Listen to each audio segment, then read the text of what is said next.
What is going on, and welcome back to another YouTube video. Today we are going to be covering a final table that maybe some of you have already seen. Mr. Veldhuis streamed a $5,000 final table only a couple of days ago. It has some very top players. It has a DTO friend of the stream, and I'm going to be going over the FT with Mr. Bowie. What do you like being called? Is it Andy or Bowie, mate? It's interchangeable. A lot of people, Do you have a preference? Because I only ever call you Bowie to the point where sometimes I forget that you actually are Andy. I'd say I'm someone that I'm more acquainted with probably just calls me Andy, but a lot of people just call me Bowie. I'm really not. I'm not too fussed at all. But. All right, nice. So we're gonna go over this $5,000 final table. For those who are not familiar with Bowie, he is, I would say, someone who used to be a chat pro on Twitch. Would that be fair? You kind of started off in Twitch. Absolutely. You started off in the Twitch streets, then you had a breakthrough score with the 1K trill at this point many years ago, and ever since then you've kind of cemented yourself in the high stakes scene across multiple sites and had some pretty fun final tables. We actually, on my biggest ever final table, Bowie was there, the 5K. See that trophy? That could have been Bowie's, but he decided to whack it all in with, I think it was ace-9. Good man. Ace-7 suited. Ace-7, sorry. You wouldn't have used ace-9. You wouldn't have used the ace-9. Yeah, I mean. All right, we are going to jump into the final table now. We are picking it up seven-handed because it's a very long final table. I don't know if people would want to watch the full final table from start to finish on YouTube. Let me know in the comments if you'd like me to do it. Maybe I do it across 2 parts. Maybe I do it with multiple guests. It's very difficult to get people to want to come on here for 3.5, 4 hours. And some of the big final tables will be even longer than that, obviously. So very first hand we are going to jump into, it is a raise coming in from Cease, rocking that DTO avatar. We do have the payouts in the bottom right hand. You can see every player right now is guaranteed 15,000. First place is $63,000 plus the bounties, so could be pretty big. Right off the bat, we got ourselves some action, and that is a pretty terrible flop for Cease. You flat calling this 10-7 suited off this stack all the time, Bowie, or how you feeling about it? Yeah, I think this is really good. I don't know if it's known who the in position player is, if like he's outed himself on stars, but like I know who he is, and he's like an incredibly smart mind. This is a very like sharp flat that most people don't find. It's just leveraging how many chips he has in the situation, and like how much risk premium is on Cease's stack, and how little Cease is incentivized to put money in the pot post flop with large swathes of his range. So you get to just massively over realize your equity. As a result, you get to flat the hands. Just so everybody knows, Bowie's extremely big brained. He's a walking sim. So if you want to get your pen and pencils out, this might be a good video for it. I wasn't sure how much he was going to give away in a video, but I can just tell he won't be able to help himself. He's just going to be dropping knowledge left, right, and center, and it's going to be top class. This is essentially a coaching session for me. I've essentially been like, yeah, Bowie, come on, we'll do 2 hours, and then I don't have to pay him anything, and then boom, I'm better at poker. Any thoughts like a good deal for either player here? Yeah, I'm surprised to see C-bet. I think he should be very careful on 10-10-7. I think it's not like the worst. He's obviously got a hand that like needs a bit more protection in other parts of his range, but like I think small C-betting also doesn't attain many folds from Dinge. Like he's just gonna float like suited aces backdoors, suited kings backdoors. So it does slow down turn, and yeah, he's in a world of pain here. And having 2 jacks in your hand is pretty grim on the river, especially. Obviously, turns a pretty easy check call. It's just a rather unfortunate situation. He's gonna face a large bet. Could be anything up to all in, but maybe he'll just bet pot. I'm not sure. Yeah, I'd probably get pretty greedy. I always like to get greedy. Yeah, just goes for it all. I was playing a little bit of DTO last night on the stream, and I was playing a spot, and I kept going for the big size, and I seen you in the chat beacon that I'm just a little bit too greedy with the value from time to time, and I absolutely am. I just like putting lots of chips in. Yeah, I think it makes a lot of sense as a shove here. I mean, Cease is just super caps playing check call turn, generally speaking, I would say, and you've just got a boat, you've just got the nuts. It feels good to just play the nuts. This is a really grim spot.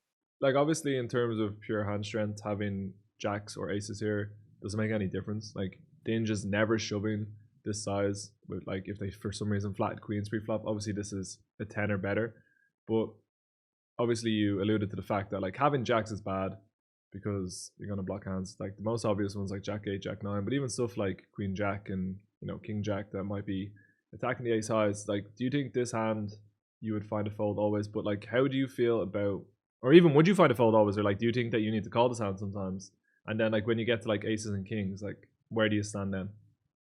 So it's just difficult because Cease actually, if we hark back to flop, Cease actually likes it a bit small, so I'm not sure how Cease actually lands on the river because I don't know how he's playing aces and kings, right?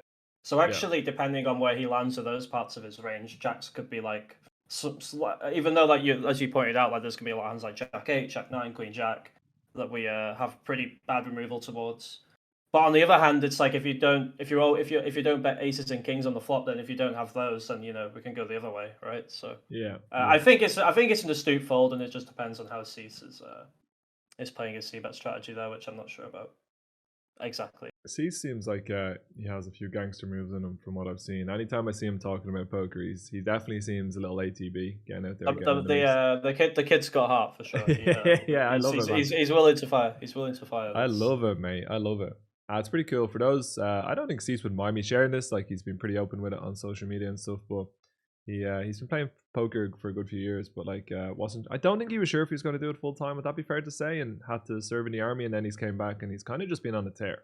And he's just been killing it. Which Yeah, I love. I think I when love he to see. first entered military service, he wasn't well. What an action flop. Well, this is So I'd be getting into the interested in double your up for thoughts Kylix, I actually. guess. With obviously this flop is going to take care of itself. Like all these chips are going to end up by the river unless it runs out like the worst of runouts. But even then, it's maybe king queen stops the I chips, but I'm not sure. But like in terms of the flat, like this is something that I would struggle with this exact hand, and I would probably lean towards four bet shoving very frequently with jacks. I think in a PKO against Danger's stack, you could just put this in pre-flop. Yeah, And also you kind of have a lot of issues post flop with the other stacks. All the stacks all in his right. Kylix covers, and that's why he's proceeding with caution. Generally, in a non PKO setup, you don't really flat free bets much as out of position, just because of how much money is going to go in post and how much in the bin you're going to be down the street, so to speak, to put it like kind of bluntly. So um, I don't know with the PKO element. I think I'll just run jacks pre flop here against like the huge stack of dinge. Just be accepting of my fate if I run into it. so With you the say in a bounty players PKO both side. element you'd do it, but is that you saying you wouldn't in a? Because obviously, I like you think said, I think in a non PKO it's a really grim spot, and I'm not yeah, sure it's what I'd do. very Maybe very I should, grim. maybe I wouldn't. Yeah, maybe you prefer a suited ace, maybe you don't. I'm not exactly sure. Maybe you prefer jacks. I'd have to consult with him. I really don't know. But Yeah, yeah. I think in a PKO I'm probably just running it. On this turn card, my thoughts would be that it doesn't make a whole lot of sense to shove, even though the board's getting a little bit scary. I think we just need to continue by call. Yeah, Dinge can still just have like some suit connectors that have mix. Yeah, He's yeah. probably, if he have a free bet sevens, eights, nines, those are really nice on this double barrel. So and Dinge is just gonna put all the money in for you Yeah, with yeah. like lots of his range anyway.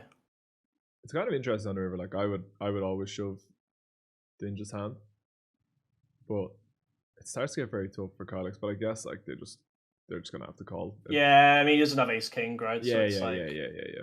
you do. I also don't imagine that Kylix probably calls queen ten suited opposition to the free bet for the reasons we talked about Yeah, with yeah, risk yeah. premiums. So yeah, it's just a cooler.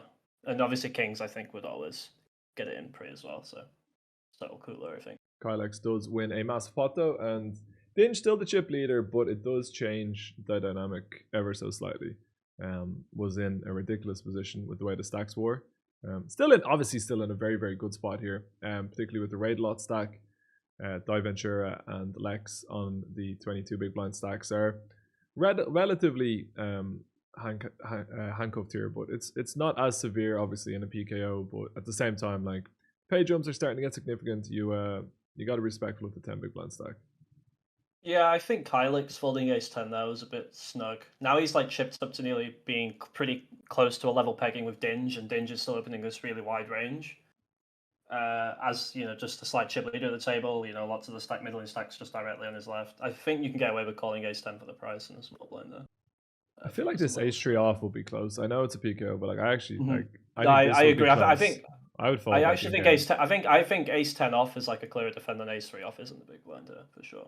Yeah, I'd agree with And that. once ace defends small blind, then ace 3 off clearly folds big blind, I'd say as well. Obviously, Annoying situation, but a clear call, I would say. Of course. don't imagine that we're gonna see Dinge elect to turn this one into a bluff, but you never know. It's not a hand I would use, but maybe I'm wrong. Maybe it's a hand class you would. Like I would just never use this as a bluff. No, he just has too much of them, really. Yeah, Yes, he's opening such a wide range here. He could barrel some random 5-6, 5s, whatever. Just just pick your king five poison from any of that suited, kind of whatever it class. might be. Anything like that. Yeah, Yeah, for sure. if Surge is going to bet, I would imagine that it's going to have to be pretty small. Like I think it's hard to get out. Check or block for sure. Yeah, I think at most you can put in like 350, 400. Otherwise, even checking's not unreasonable. But I think block's probably superior.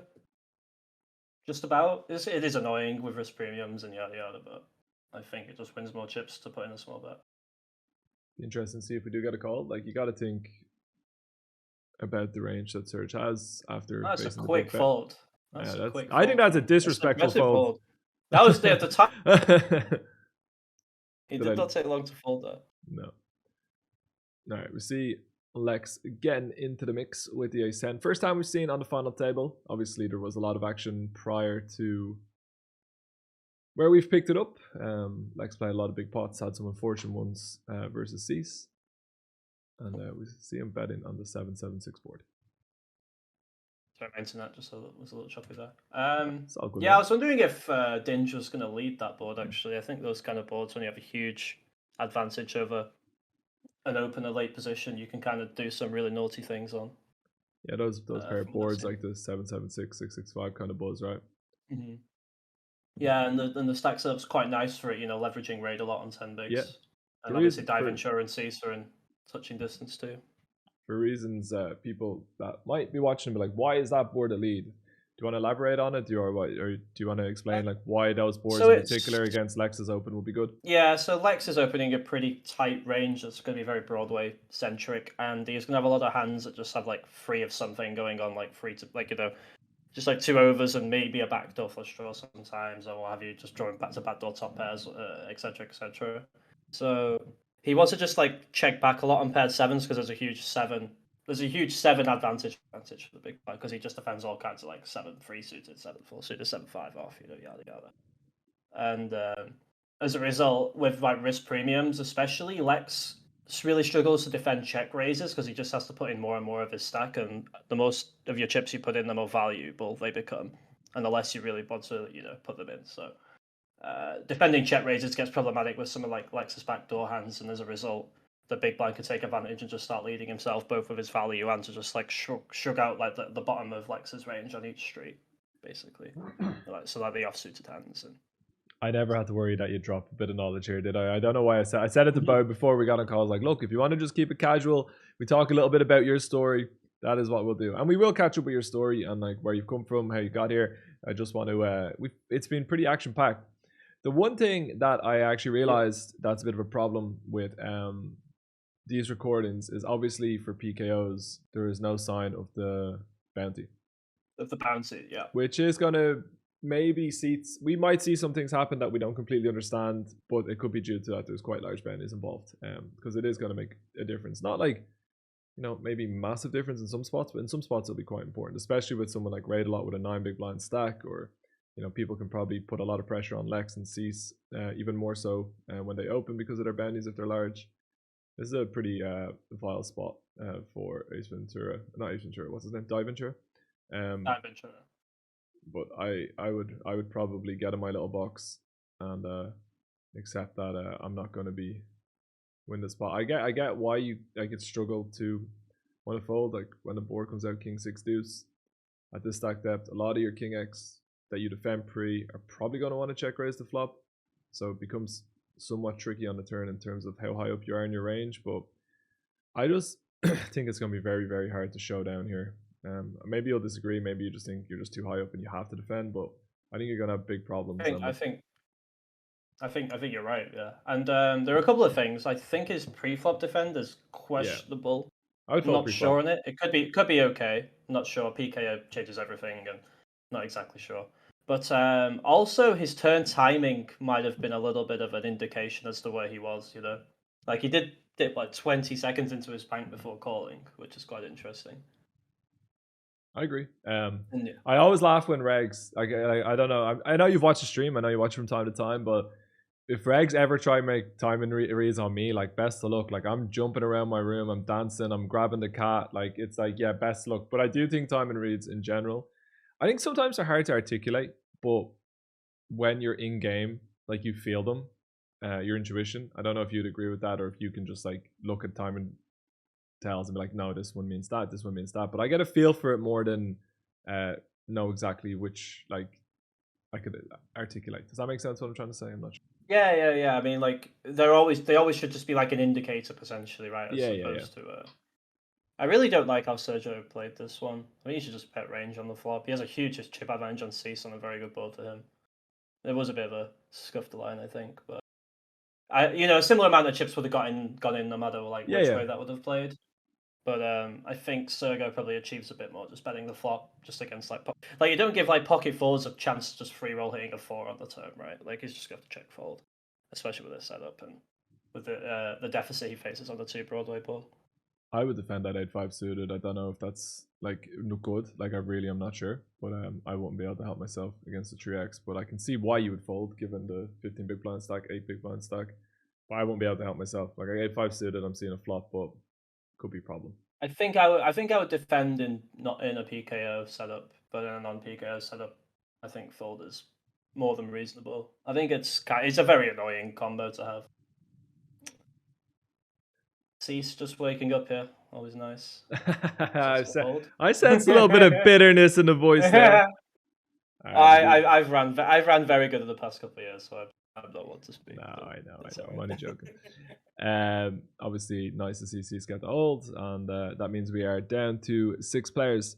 So, when did you start playing poker, and when did you sort of end up playing higher stakes? Because, like I said, you were just someone who was in and around the Twitch streets, and then the next thing you were playing 1Ks, you had a big score, then you kind of stayed on the scene. I know that things went up and down a little bit, but like in the last, like I'd say 18 months, 2 years, you've really kind of broken through to the point where you're playing pretty high in most series. And I've seen Pad speak very well of you, and I think a lot of the high stakes regs would respect your game at this point. So like, how did that happen? Like, were you playing lower stakes and always on the verge of breaking through, or did you have the big score and that like encouraged you to put the time in? And we do see a call here from the King 7. Again, this could be a bounty thing. Raid a lot is all in and at risk, and Raid a lot is out of there. But anyway, back to the question. Go ahead. If you need me to repeat, I will, but I think I left you enough. Yeah, so I started playing probably about this time 6 years ago, just over 6 years ago when I was at university in my freshers year.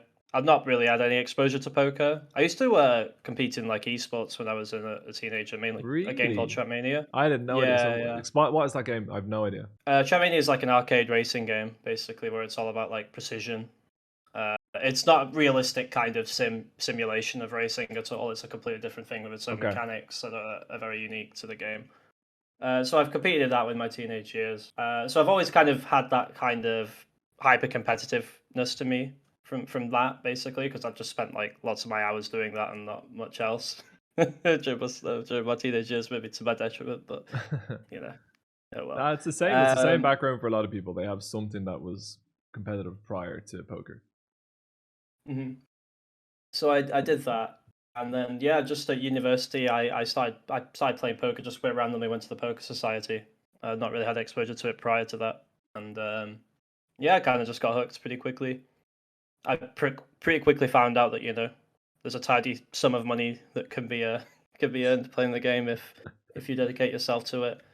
I remember my first score was maybe summer of 2016. I satellited into a live tournament for £10 at my local casino in Bolton when I was on summer break, and I ended up winning the tournament for it. Well, I did like a 5-way chop where I actually gave away a lot of money. Actually, it was a little small regret. You just wanted to get it locked up. Yeah. I was a student that was broke, and I'd been playing the game for 5 months, so I gave away quite a bit of money in ICM value for sure.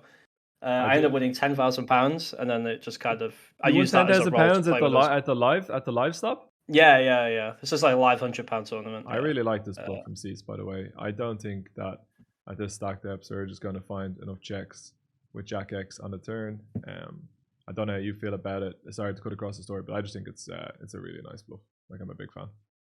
Yeah, I think the 9 should just bet the turn, probably. Small size. The 9s or the 9? Yeah. No, which one? Like Cease's 9 or 9s, Yeah, no, I would absolutely bet the turn. I would never check the turn. Like Yeah. I'd always bet. I think you're completely right. I think the bet check node is just going to be a bit unprotected, and I like Caesar's approach to it. I also think the reopen from nines is really ambitious in the check back. Yeah, I So, completely agree. But and anyway, I like Caesar's punishment for sure. I think yeah, it's love well it. Anyway, 10,000 pound score off this little £10 satellite. You're fucking living it up large. You're drinking a few beers down in Bolton, acting Billy Big Bollocks. Where do you go from there? How does it go? I'm not sure if you're actually doing that, but I do know you love a beer, so I'd say there was a few. I'd say there was a few celebratory beers. Yeah, eerily accurate kind of depiction of 2016 in the northwest of England. Yeah. Fucking bringing the boys out for a few beers where it costs £2 for 6 shots or something. You're like, yeah, boys, it's on Bowie or Andy, I guess, in Bolton. Pop World Tuesdays would never say. Wait, what was it? What's it called? Pop World. I mean, you've never been. It's like a UK chain where they play. No. It's like the millennials playlist, you know, and there's like cheap shots and all of that jazz, like weekday nights out kind of thing. So I went back down to uni in second year, but like I my head had been turned at this point for sure. So I was playing a lot of poker, and then I kind of realized that like I was gonna have to pick one avenue because I'm not the kind of I kind of like delve fully into poker at this point, or dive fully into poker. So I decided I was just gonna like leave my degree on the back burner for a while, and yeah, I started playing full time in early mid 2017, and I've been playing full time since. Did your approach to studying? Like, I know that you put a lot of hours into studying still now today, but when you first were coming up, was it just all day, every day playing or studying, or was there more balance to it than that? Because I know like there's some people that are just like putting all the hours in. Yeah, I wouldn't fold there. I don't know if that's too tight. Maybe it's complicated to call the term, but like we beat all of the bluffs and we have outs versus the ace-x, so I don't know. I wouldn't raise this either. I don't like this. With the stacks. I think the 5-4 was too tight. I think this is interesting play as well. So then a few months later, I satellited into the frill and won that, which was like an incredible stroke of luck. I didn't sell any action for that, obviously. I love to hear that. On the night. I love to hear that. But I do think in retrospect that actually held me back quite a lot, which is a bit of a weird thing to say, but like I kind of just won 80k and I'd just turned 22. Got a little bit a little bit ahead of yourself, maybe. Yeah, 100%. But like for the next 18 months, like my study was really inefficient. Like I didn't really have much direction. I kind of was just like a break-even player playing like I don't know, like 80 ABI, maybe 100 ABI. And I just, I really liked direction, and like all the way into like 2019, and I got picked up by my good friend who backed me for like 12 months into the first half of the pandemic. And this is about the same time that DTO first came out, and then that's when like everything kind of turned around. That's what I was going to say. Like, it seems like you were heavily involved with DTO right from the get-go. Was that because you knew the people, or was it just you saw the app, you saw the opportunity, and it was just like, this is a very efficient way to study and it's something that I enjoy, and you just like rode with it straight away? Yeah, so it was just that like a lot of my study had been like maybe inefficient, like checking of lines in hand histories without like much direction as to like what I was actually learning and how to play hands. Like how do I wasn't looking at like how should I play most of my hands on this turn, like how should I play my range in position, how big should I be betting? Like I was kind of all over the place with lots of my strategies. There wasn't really coherence. Yeah. And DTO just drilling lots of hands was just like really key for me to just learn. Oh, this is what happens here. Oh, this is what happens here. And then I started to see it, and like it was a very gradual process, and it took a lot of hands, especially in the early days. But eventually, it got to a point where I like started to see things, and then when I ran sims, I could kind of like see what I was looking for, and then all of a sudden things start, avenues open, and like I started to add more things to my arsenal and more things to my arsenal, and kind of just went from there, really. And are you still working hard a lot, like off the tables now today? Yeah, like I know you've had a lot of success, but like, are you getting complacent again, or are you still working hard? This year so far, I haven't really played much poker. I've just kind of been hanging out. Live, but bro, live, bro. You're over in America all summer, weren't you, or all winter? I was in America. Yeah, I was in America for like 6 weeks end of last year. Any success stories? I lost heads up for a bracelet for the second time. So. You lost? Wait, what? You've been heads up in 2 WSOP tournaments? Yeah. One in 2020 online and one last year. Hold on. Give me the sob story. What do you think of Cease's float here? I think that's pretty wide in this situation. Yeah, I think he's covered by too much to get away with this. Two IEV of a board for Dinge, I would say. I like where his head's at. There's no doubt about that. I think it's slightly too wide. I don't think it's like miles too wide. I think it's like Queen Jack or something with a spade would be like more than defensible. But I think the nines just too much of a dangler. I would defend Jack 10 for what it's worth with a spade. And I know like people Yeah, are yeah. like Anything, that's not a anything huge without difference, but it's like it's a backdoor straight draw, free right? to Broadway. Yeah. Free to Broadway where you can win a big pot against his like the Yeah. better hands in Dinge's region. Or like, even it's just quite a like big effect. the dream runouts where like they keep getting better for Dinge to bluff, right? Like there's going to be situations where like if this rolls out, if you Jack 10 and it rolls out King Queen, like lots of chips are going to start going in from. You don't think so? Like I just think Dinge is like. No, I was gonna say Dinge. I think could have bet the turn here as well. I don't think the deuce. Like, I don't think the four wheel actually like does much for Cease's defending range considering it was like raise call pre-flop. You know, like, he's covered by so much, do you think though that maybe there's a concern that Cease has a lot more stronger ace X in this spot than he normally would, right? Like that ace 8 is starting to get cut a little bit too much. I think that's probably why he checks. I think hand like ace 6, ace 7 with like the blocker to the nuts and some added equity might be more of a bet. But yeah, that's probably a fair point. This is really grim. Yeah. I think his hand's close. Cease is a gangster, man. I love watching Cease play poker. Like, there's a few people. I enjoy watching you play poker. I don't enjoy playing poker against you. And I'm not just saying that because you're on here. You're always fucking 3x potting turns and just making my life a misery. There's a few people that I really don't like playing against on stars, but also love playing against them. Like, they're just hyper aggressive. And this is kind of my first. I've seen Cease talk about poker, but this is the first time Cease doesn't stream. Cease hasn't been in the like super high stakes pool too often, so like I haven't seen him play cards with poker, but he really does seem to be a little gangster and doesn't give up a lot of pots very easily, which is very fun to watch. Yeah, and I think most of the top guys have that, right? Like there's the top guys like are just not letting you walk over them in a pot. Like they're gonna try and find a way to make it more complicated for you all the time. Yeah. I think he's gonna bet the turn actually of his hand as well. I think if you're gonna have like a hand that's like your very bottom float flop and you have some kind of block removal to continues, like I think opening the turn for him would have been like more than reasonable as well. But I really obviously River was a nicely executed bluff. I think ace 8 was really grim and quite unfortunate for Dinge. I think he could have gone either way, and clearly the tank probably indicated that. This is rather poor timing on the check raise. I also like I will say that when I see this check raise from Kylix, I get it, right? Like Dinge is going to be open super wide, but like you're going to be folding a hell of a lot in this situation pre-flop. Excuse me. Well, you are going to be folding a decent amount, but like this board essentially is going to like you're going to fold a lot of the suited 3x. Like yes, you got pocket trees, pocket deuces, but you don't really have two pair. Like I don't think you want to check raise. I wouldn't check raise super wide here with 8x, but maybe that's a mistake because of how wide Dinge is opening. But like I think you need to be very careful with when you start putting a lot of chips in, even if it's like queen 8, king 8, ace 8. Like I don't know, maybe you disagree because you just get so much protection on the flop.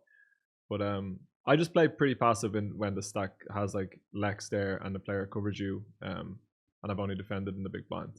I don't know if that's like a flaw in my thinking, but that's how. I think you've touched on some great points. I also think one of the issues for Kylix is that he's not going to elicit like too many folds from Dinge's range. Like if Dinge is king queen off that, like there's not really much of a reason for you not to stick around with the leverage that you have in risk premium. Like you've just mentioned, like if this check raise region is going to be very based around like ideas of getting protection for ATAX, they're not going to put much more money in on turn than river, right? So it's well, the only parts of Kylix's range, especially when you noted that there's going to be lacks of two pair. They're going to put in lots of money, might be frees and deuces, and even then it might be through like checking the turn to check raise. If he checks everything else on the turn, you're going to massively over-realize, so you get to just stick around as Dinge like very liberally. So then Kylix kind of finds himself in like a bloated pot with a range that's very based around top pair, right, and then some draw-based stuff and like the very occasional strong hand. I would tree bet this moment by Dinge being close to pure. The king 7 off. Yeah, against his button open, like with this, yeah.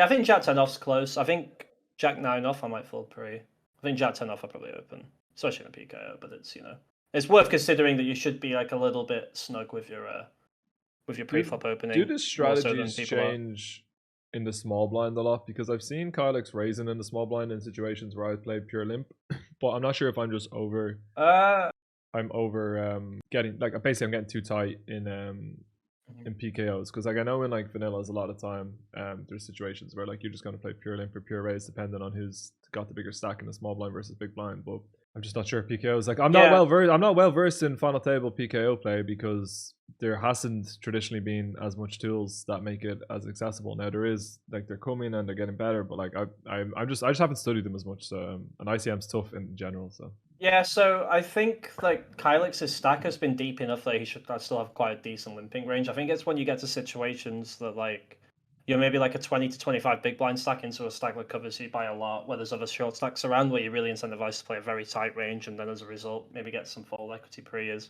the precedent, and just being less is kind of like the name of the game. But when you're on like 55 bigs into an 80 stack, I don't really see a reason for you not to just be like still playing a very kind of well-constructed, complete range that still includes most of the suited deck and, just lots of offsuited high-low hands generally. Not maybe like the looser ones, but overall.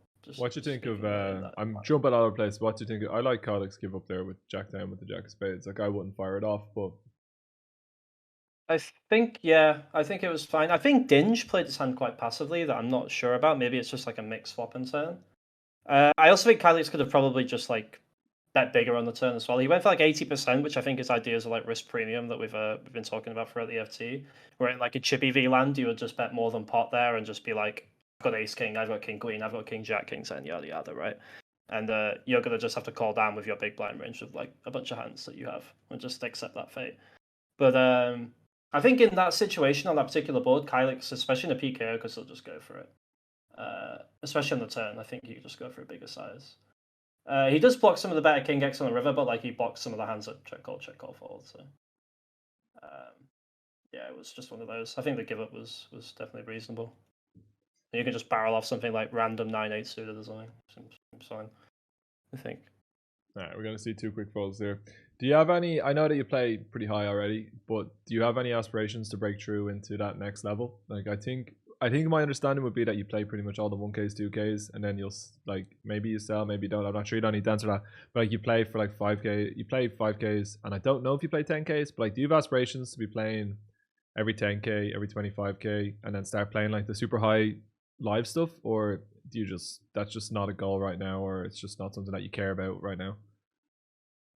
I've been back and forth on this, depending on like where my mindset is and like how much I'm studying like from week to week. Like I kind of aspire to do different things at different times. Right now, I would say I'm kind of like not too concerned about play. I mean, when I was over in America, I did play quite a few 10Ks and I did play a 25K, but it was all basically around the idea of finding a good game to play as opposed to starting games. I actually never asked. I did ask, but then I think a hand came up. What two WSOP tournaments did you almost win and not win a bracelet? Sorry to bring up the scars. Maybe you tried to move on. Maybe you got PTSD and you like tried to just move it along. And I'm just bringing up the old wounds. This is a therapy session, buddy. We're gonna get to the bottom of some dark shit today, okay? So the first one was in last year when in the online series on another website. It's a $400 buy-in. It was a $400 buy-in that had some silly amount of runners on a Sunday, and I think I was heads up at like 7 in the morning, and we couldn't deal. It's just really, really annoying. So how much was for first, and how much did you get second for? I got 170. Oh, well, just under 170. Man, you must have had a ridiculous there. I didn't realize because obviously I'm not really tuned into the world outside of PokerStars. Like it's not because like I don't care or anything like that, but it's just like I don't even have the clients. I don't follow. I don't really see the poker news that much. So like, I actually might have heard about this, thinking about it. I might have just forgotten. But like, you must have had a very, very, very good couple of years then, eh? Because I know you had some big scores on Stars, but if you were piling them up on other sites, it must not have been a bad little lockdown for Bowie. No, it was definitely above expectation. That would be an understatement. And then the other one live was it was a 1K Hyper Turbo. It was just a 1-day bracelet event, which is like great, by the way. Like, who wants to play for 3 days?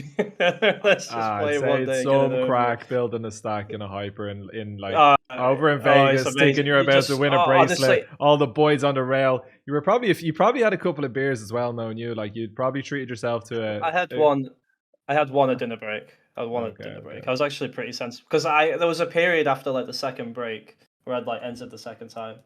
I got busted my first, and then I've gone from like 10 bigs to like 100 bigs when the average is like 22. Like I just like I won the infinite all-ins in a row. For Are 2 you hours. are you an end of the day level? Like, are you always having a beer in the last level though? Treating yourself last level of the day kind of. Like in the main event, yeah. It depends what tournament it is, right? Like if I was playing something that's like, you know, tough, and I'm trying to like be dialed in, it depends how I'm feeling. Like I won't always do it, but So during how the much did main you get event, it second was for? my Sorry, first live sorry. event. How Sorry, much did go you ahead. get? How much did you get second for? I want to get the numbers out here. It was just under 100k. Like it was like You got 99. 100K for second. I was, What? When? yeah. How did I not hear about this? Like how you keep having these fucking 6-figure scores that you just have up your sleeve? I did an interview, or I did a final table with Giraffe Ganger, and we were probably like halfway through the final table, and he was just like, "Oh yeah, I had $1 million score. He won the GG 10K or whatever for like 1.1 million, and that's why he's off living the dream life on the farm at the moment, chilling out." Is there any? Do you want to? Is there any more? Like, do you have any 7-figure scores I haven't heard about, Bowie? Like, what's going down here? Yeah, I don't know, man. It's just like I used to take a lot more like, I used to like take every screenshot of all my scores and like post them all on social media. And I don't know, it got to a point where I was like, Nah, I've just got to just kind too of get much on with money, it for too the much most part. fame. Just doesn't care No, no, no, anymore. no, no, no, no, no. It's not so much that. It's just like I like to just get on with it when I do play. Generally, just money Yeah, in, no, money no. out. I try to have a Get bit it. more of that mindset. Try and get it quietly.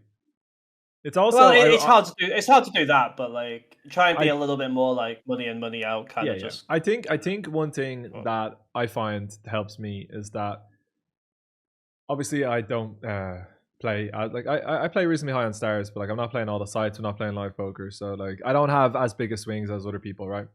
Just because I don't have the volume.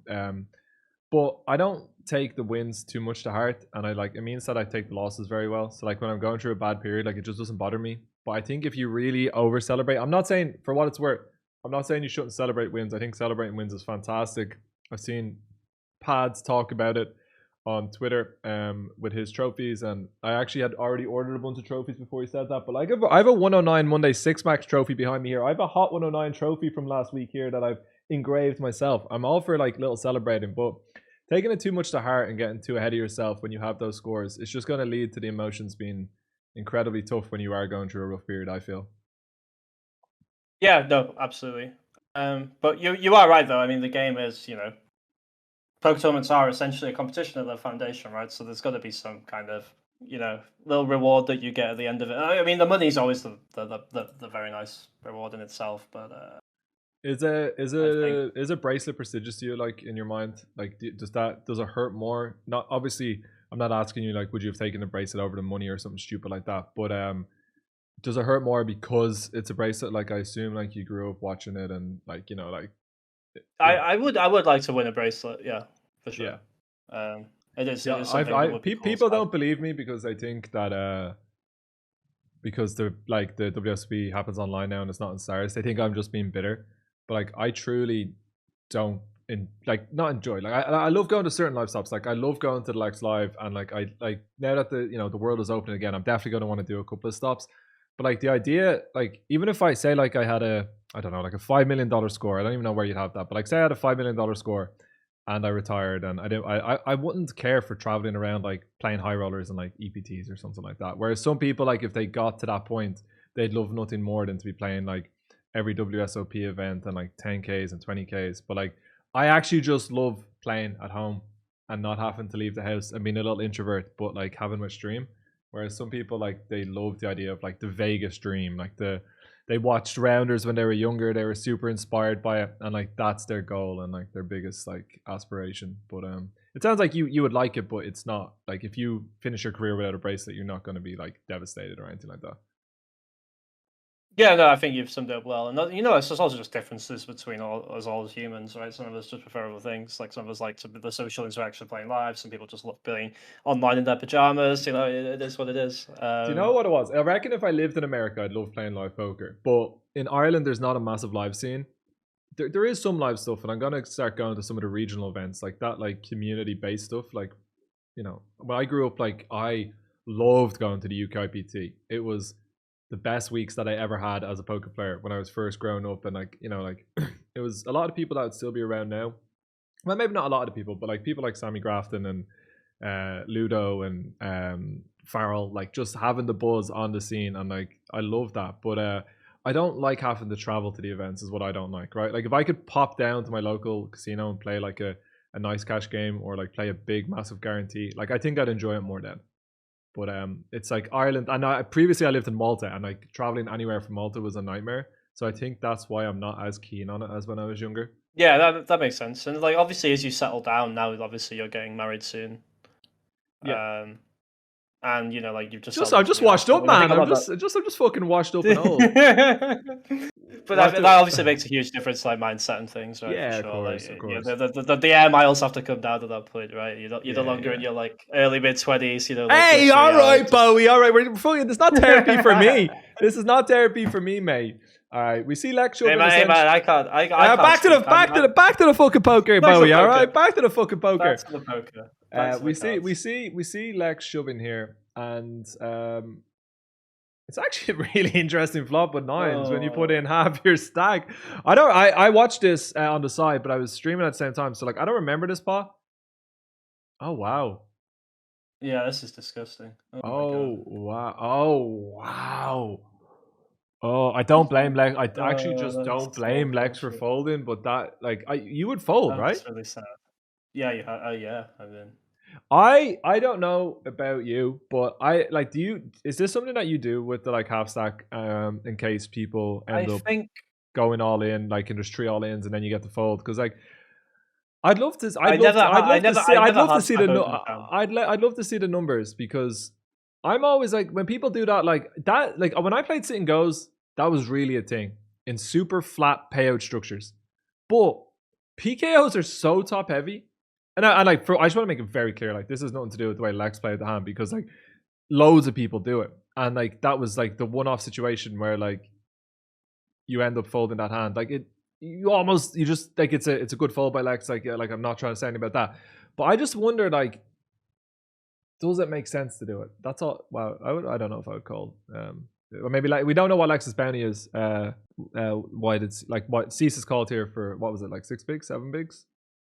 Yeah, and Dinger's called ace 4 off as well. So like, yeah, so it's probably a reasonable bounty. Yeah. Obviously, good flop for Lex. What you said, I think the issue was like I don't personally run a half stack open jam spot, especially in PKOs.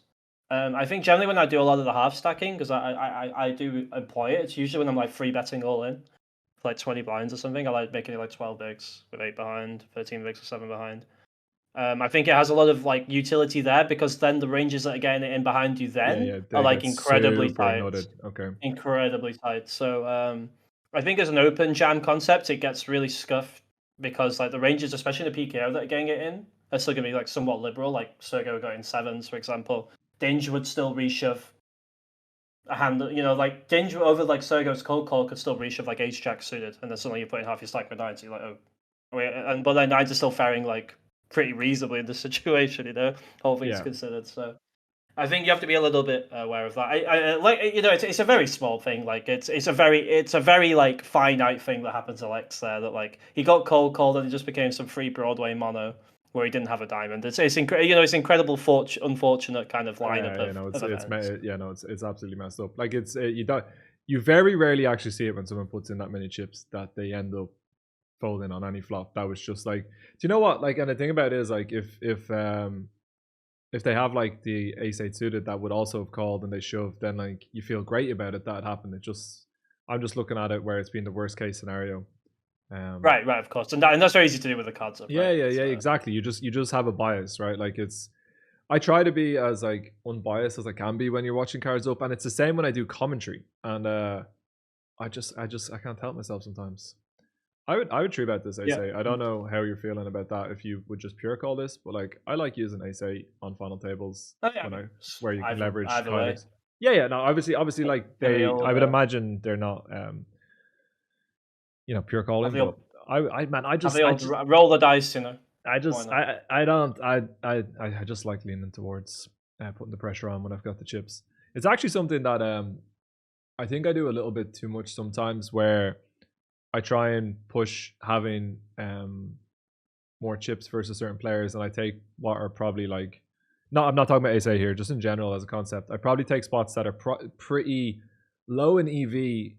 Like the risks that I'm taking for the game just not worth it, because then I end up being covered by that player, and then I've got to play tight. And I think it's a trap that I actually fall into myself a little bit too much. Like not even on just massive final tables, but like situations like final 2-3 tables where like I run this massive bluff, which is not worth that much, and then I've like blown the chance to like coast to the final table as chip leader, which is just so costly in PKOs. And it's actually something I was studying last night, and just like trying to, because I haven't put enough work into PKOs that are such a massive part of the schedule that I need to put more work into. And it's just something that I find myself doing. Cool, we've missed a fucking massive hand of already.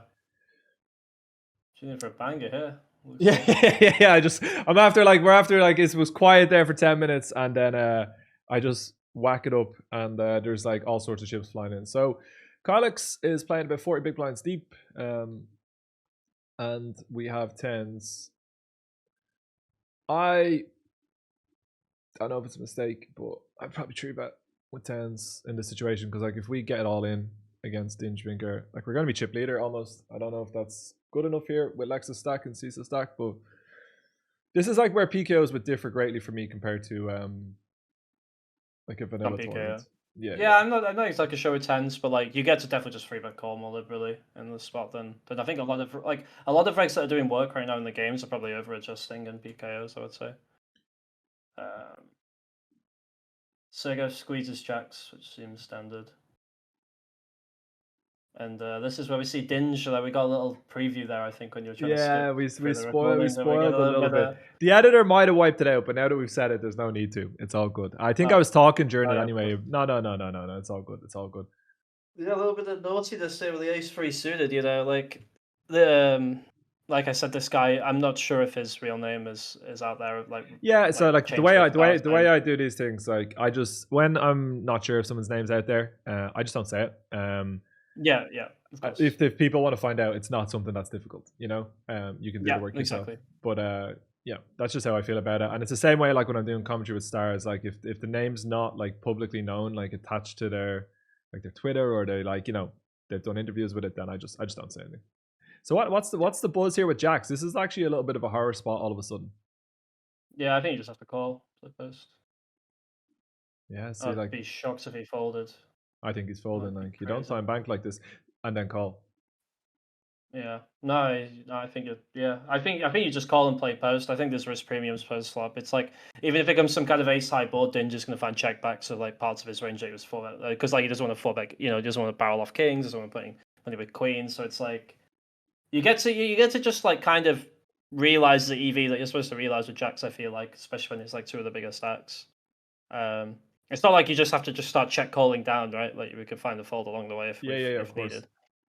I think we should just be taking a flop there personally. We see Lex all in with the queen jack suited, shoving from the cutoff. Kylix obviously calling. Good flop for Veldhuis and a good hold.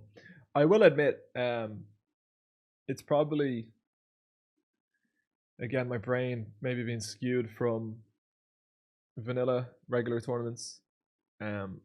I would have thought that we're very disincentivized. Now I know we're getting an incredibly good price with jacks there, but I would have thought we were like, I probably would have played shove or fold, but I would have been leaning towards shove, which like it's a lot of chips to put in with jacks, and like it's not the greatest hand to put all those chips in. I get, but I just would have thought like playing such a huge pot out of position versus the one player that covers us is not something that we want to be doing on final tables. So my understanding of that spot was probably lacking a little bit. I think they were just fairly close in chips, so I think like the leverage that he has over you is like kind of not. It's diminished. So yeah, I think the Jack 9 suited is a pretty snug fold there again. Cease had sixes in the big blind last time. Did he snap folded? For chips, that would definitely just be a 4-bet shove against the button open and the small blind 3-bet for like they have like 40 bigs just under. I think sixes would lose a lot of value in this situation though, right? Like, you know. Yeah, for 100%. I'm just clarifying that. Yeah, like obviously that was an adjustment based on the situation at hand,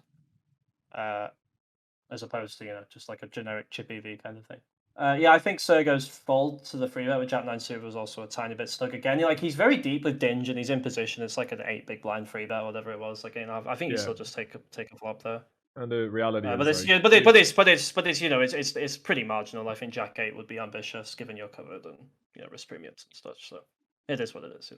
It's a fun honestly turn. pretty gin turn card here for Kylix, and I don't see a world in which the Ninja's going to be able to fold just yet. Obviously, checking back the flop, hand reasonably under repped. I got top pair. This is a turn card that Kylix actually can have a reasonable amount of bluffs on, so just mandatory call. But that river card should save Dinge from getting stacked for sure. It's actually kind of interesting for Kylix, like what sizing is appropriate. I probably would just go all in, but like what other hands do you feel like what's the threshold for a shove here, Bowie, in your opinion? Somewhere around this, just like a hand that unblocks a jack, unblocks a king. This is like a very good hand to like have that's not a flush or a straight that can shove, I think. But beyond this, it probably gets ambitious. Pretty Yeah, quick shove from Kylix, just yeah, he because like snapped it. I think this is a very complex spot that's just like not obvious. Like I think you see this a bunch. Like this spot on the river's like kind of complex in that Kylix has probably rivered an advantage in top pair, and like it's not clear who's got Broadway advantage, and he's kind of just shoved in like 8 seconds. I think it might be a little bit of like I have three of a kind. To be like hard too much on it. Like it's just like it's just a spot where you might have a lot of other sizes other than all in, and you might have like checks of certain parts of your range, and it's not like exactly clear what to do. I think with like a lot of your range, but like tens of a spade is like a bit clearer than the rest, so he kind of just snaps it in. Maybe I don't know. Maybe I've probably been a bit cynical there, but it's just I think it's something to be aware of when you're playing. I think when like it's a very complex river where things could shift. With other hands that you can have and things like that. All right, we pick up the action, and it is Cease with the pocket tens. Lex, I'd be real tempted to call fours there. Like I don't know if that's a mistake that I make where I'm calling with these small pairs in these situations a little bit too much, but like I don't know. I just like trying to make sets. Yeah, it's kind of interesting in this setup. Everyone's quite deep. I think it's probably a little loose, but it's like it's defensible and it's quite close. C's could have bet this hand. You can check. Like this hand, I would say even chips, you would just lean towards betting, like pretty much anything you've opened. Yeah, but with risk premiums, he's going to slow down. He thinks it makes sense to slow down with parts of his range, and that seems totally fine to me as well. Could definitely consider betting the turn.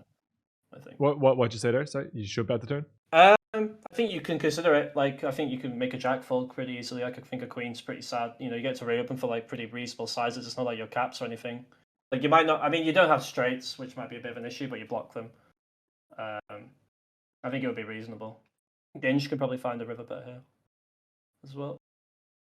Yeah, it feels pretty clean to me. Queens and aces feel pretty good.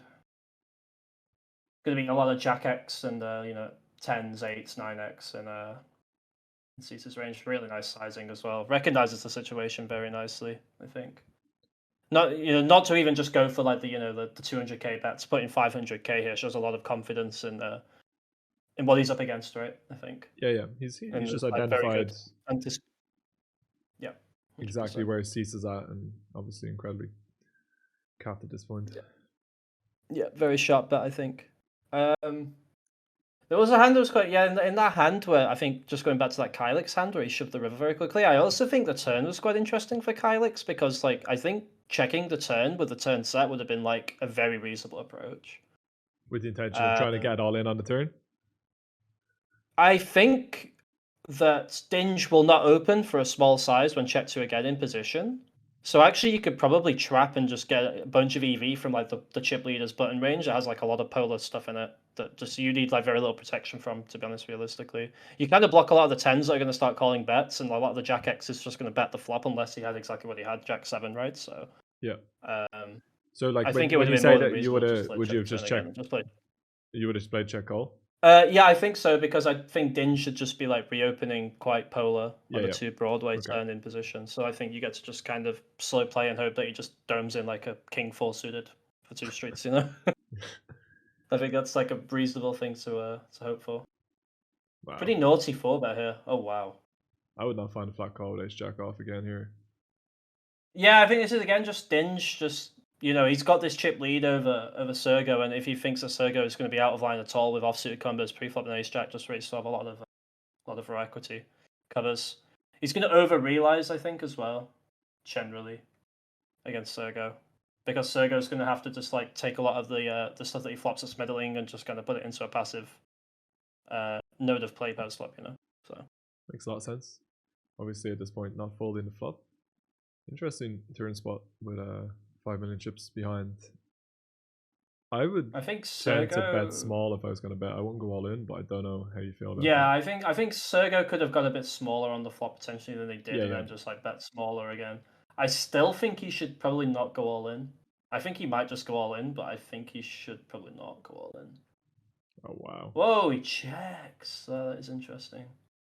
Very odd spot. What do you make of this? I'm not really sure. I don't feel comfortable shoving. I don't feel comfortable shoving my hand with ace jack. That's for sure. But I think I would probably block. But it feels I find spots like this. He might shove for value. I could see actually like. Yeah, I mean like some of the bluffs that like Serge are gonna have are gonna be like ace x. Yeah, he does. Yeah. It's a pretty good understanding of exactly what's going on in the hand. I guess maybe. Go ahead. This is really. I don't think he can fold here. I think he has to call. I feel like it's kind of grim. I mean, it's like Queen 10, Jack 10, Queen Jack. Maybe not. Yeah. That's a really grim spot.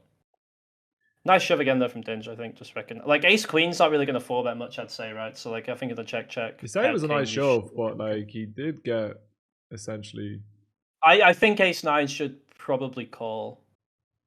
But it depends on how Dinge plays suited broadways, calling 4-bet and check calling flop or what have you, right? So if he suits the ace, maybe he calls with the back doors and then just has to bluff with like Jack 10 suited, Queen 10 suited stuff. It depends how much of those I'd say he has in his range. It's a pretty incredible spot for Dinge now, though. Like everyone, he's got 4x almost every player, almost exactly. Obviously, a little bit less with Surge, but like up to 16 million chips, and everyone's with 4 million. Like this is just going to be. Given what we've seen of how he's playing and how he's applying pressure and like seems to be picking spots very well, I do think that it makes it very, very tough for the remaining field. I would again, I don't know, maybe I get too out of line here, but like I would be leaning towards 3-bet this way more than flat call, like 80-20. Pretty fun setup. I think if people were shorter, you could start doing some really naughty stuff as a chip leader. If there's like one short stack, you could start just like piling some of the lower suited aces.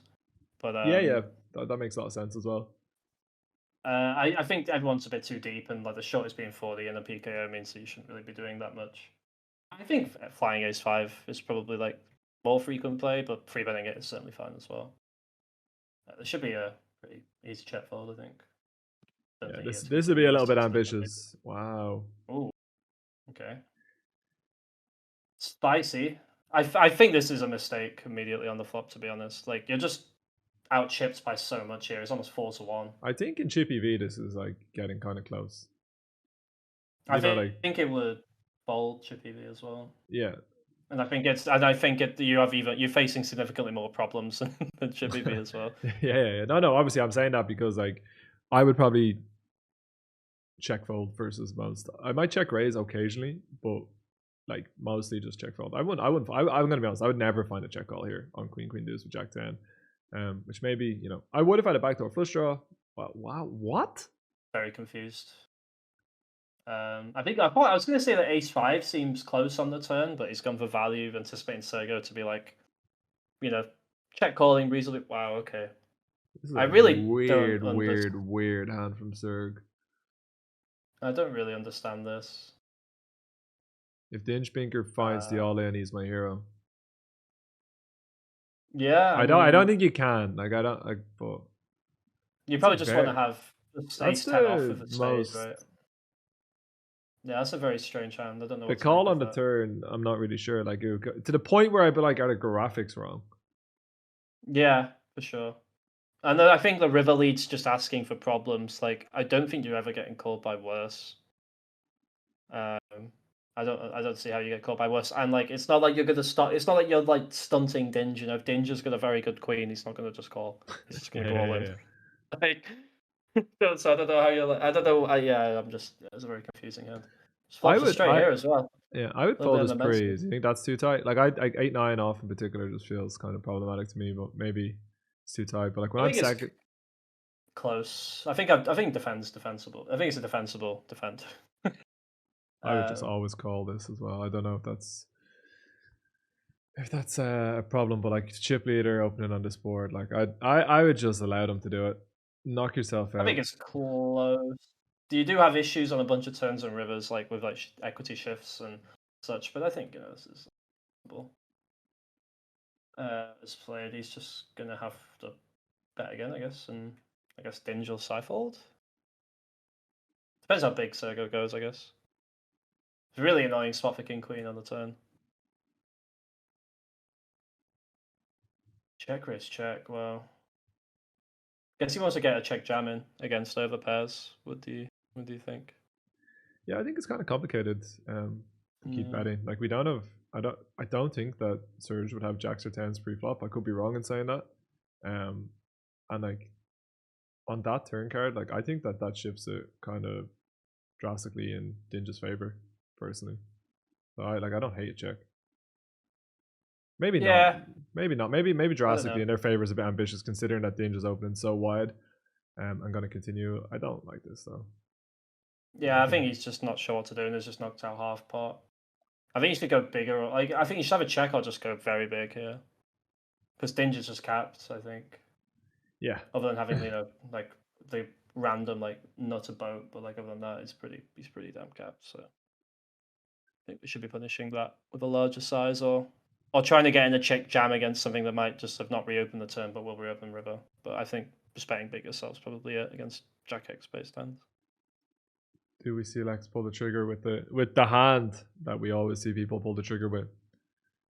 This is a really disrespectful free bet. Yeah, I really like he's blocking hands that just fall to the free bet. Like Lex is gonna be opening a tight range into there we Dinge. go, Really Veldhuis. nice, Lex. Get out of I there. The think ace the five suited. like No that. more. I love that. We love that. Really nice Lex. No, really nice identification of the spot from Lex. I think. One thing I will say, anytime I've played against Lex lately, he's not afraid to pull the trigger at all. Like we were on a couple of final tables, obviously not as big as this, and man puts in a lot of chips when he's got them. Yeah, he's been putting in a lot of work recently, right? And it's starting to show in this game. I think, for sure. Working with Jordan, which is obviously along with DTO, who I'm working with all the time. Jordan being BBZ, for those not familiar with his first name. Yeah, I think it was problematic to free bet the queen turn off. I don't know if he just did it like because he got like a ridiculous roll on his RNG or he's just feeling it. Like I don't know how to say, but like the 10 just feels really problematic because you're really blocking hands at the bottom of Lex's like tighter opening range into like these stacks. Yeah, like the kind jack of tens and the queen tens and yeah, stuff the that's got hands a that are snap really, fold to the really three in the bet. cage. Yeah, 100%. And I don't know how much the queen's really doing for us blocker wise either. I think Lex should probably just free bet go with this hand against the chip leader. Oh, he just kind of half stack free bets. I think that's a slight over adjustment. I don't blame him for it. It's kind of like it's pretty easy to like if you look at like a lot of the ICM charts nowadays, like there is a lot of like kind of putting in a lot of like big free bet jams, so to speak, inverted commas with like some of these like more vulnerable kind of class of strong hands. But I think in this setup, it was probably a slight over adjustment, I would say. Against such a wide chip lead open, I think Jack's, especially like with the PKO setup on top of everything else, probably just wants to free bet and be happy to get it in. The thing about it again, like Or play that, post that I always like, when I start seeing some sims where like how drastically it changes, like when you can become the chip leader, which is like essentially what would have happened there. I think like I'm not sure exactly what the stack was beforehand, but it looks like if Lex doubled up off Dinge, now he'd be chip leader, so it wouldn't have been far off. And we do tend to be a little bit more liberal with our get-ins, which when we've all been looking at ICM models for the last few years, where like you just have to be so tight. PKOs are just a little bit different, aren't they? Like you just get away with a lot more. Yeah, and for sure, like I remember the big FT that we made together that you shipped to the 5K. Or I definitely was, and even on the 2K PK FT I made as well. I made a bunch of mistakes I had to review and go back and realize that the PK element really makes a huge difference in how you can approach things pre-flop. It just the amount of money that's in that bounty price pool, and obviously the future game of, like you said, being chip leader, covering most of the people at the table. It all makes quite a stark difference to your approach. It's a very interesting spot. Overall, so the best hand is 9 high. Does someone grab it by the horn? Someone go get this pot. I think it's easiest. I'm I not don't. sure It's it. why Sergo. I don't. I don't know. Like, is he trying to rep that he's betting the king? Is he trying to rep that he's betting a 10? Is he trying to like hopefully get raised if he has 8? I don't know. It's gonna work unless Cease makes the best call of all time. Yeah, Cease can't call. Cease might raise. Yeah, raising would be. Raising would be nice. But yeah, it's a very interesting one. I don't know, like, kind of when I see hands like this, and just judging from how Sergo's played so far, I kind of maybe like have the viewpoint that it's like he wouldn't do something himself, like as in like Dinge. I think Dinge would have like a very protected range there going to the river, like with a lot of like rivered boats. Yeah. In multiple ways. But if he himself, like Sergo, wouldn't ever do that because he would maybe play a different way post flop before the river, then like he can't see them doing it, so he just like puts in the bet because he thinks they always have like the class that they had or whatever, right? Like Yeah.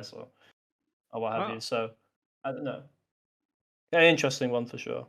I think he would have got called there. Like, and I'm not just saying this because see the cards, but I think if Dinge or Cease had king high there, like he would have got looked up a reasonable amount. You know, I also think if Cease had queen high, you might have been very curious to call. But I mean, I don't know how much Cease arrives with queen high at river, but like, so yeah, I think you're completely right. If either have king high, I don't think that gets through. It's a bit of a Christ. I think they're getting looked up. Yeah. I think there's some raise check. Yeah, 3x pre-flop, which is not something that I'd be doing against a chip lead. Like, I just wouldn't be raising 3 times the big blind. And if I was going to raise, like, I would play mostly limp, but like, I'd be going bigger. Yeah. If I was putting the chips in, I would imagine that, given that this is a bounty tournament, that Dinge is going to be all in here.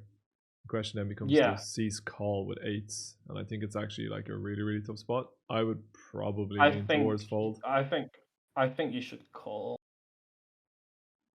So the thing, I think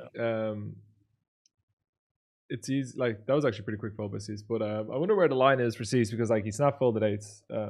Maybe he just has a solid line in his mind and didn't need to think about it too much. But yeah, I think he's definitely. I think he's definitely committed to an idea there. I think that hand should potentially. I feel like it should call, but I could be obviously wrong. Against the shove. It's I think Dinge just shoves every pair, and Kylix has been like opening enough in the cutoff. And like with the PKO elements, like you know, like Kylix is the shortest, but he's still got nearly 20. I think you probably just have to call against the chip leader shove.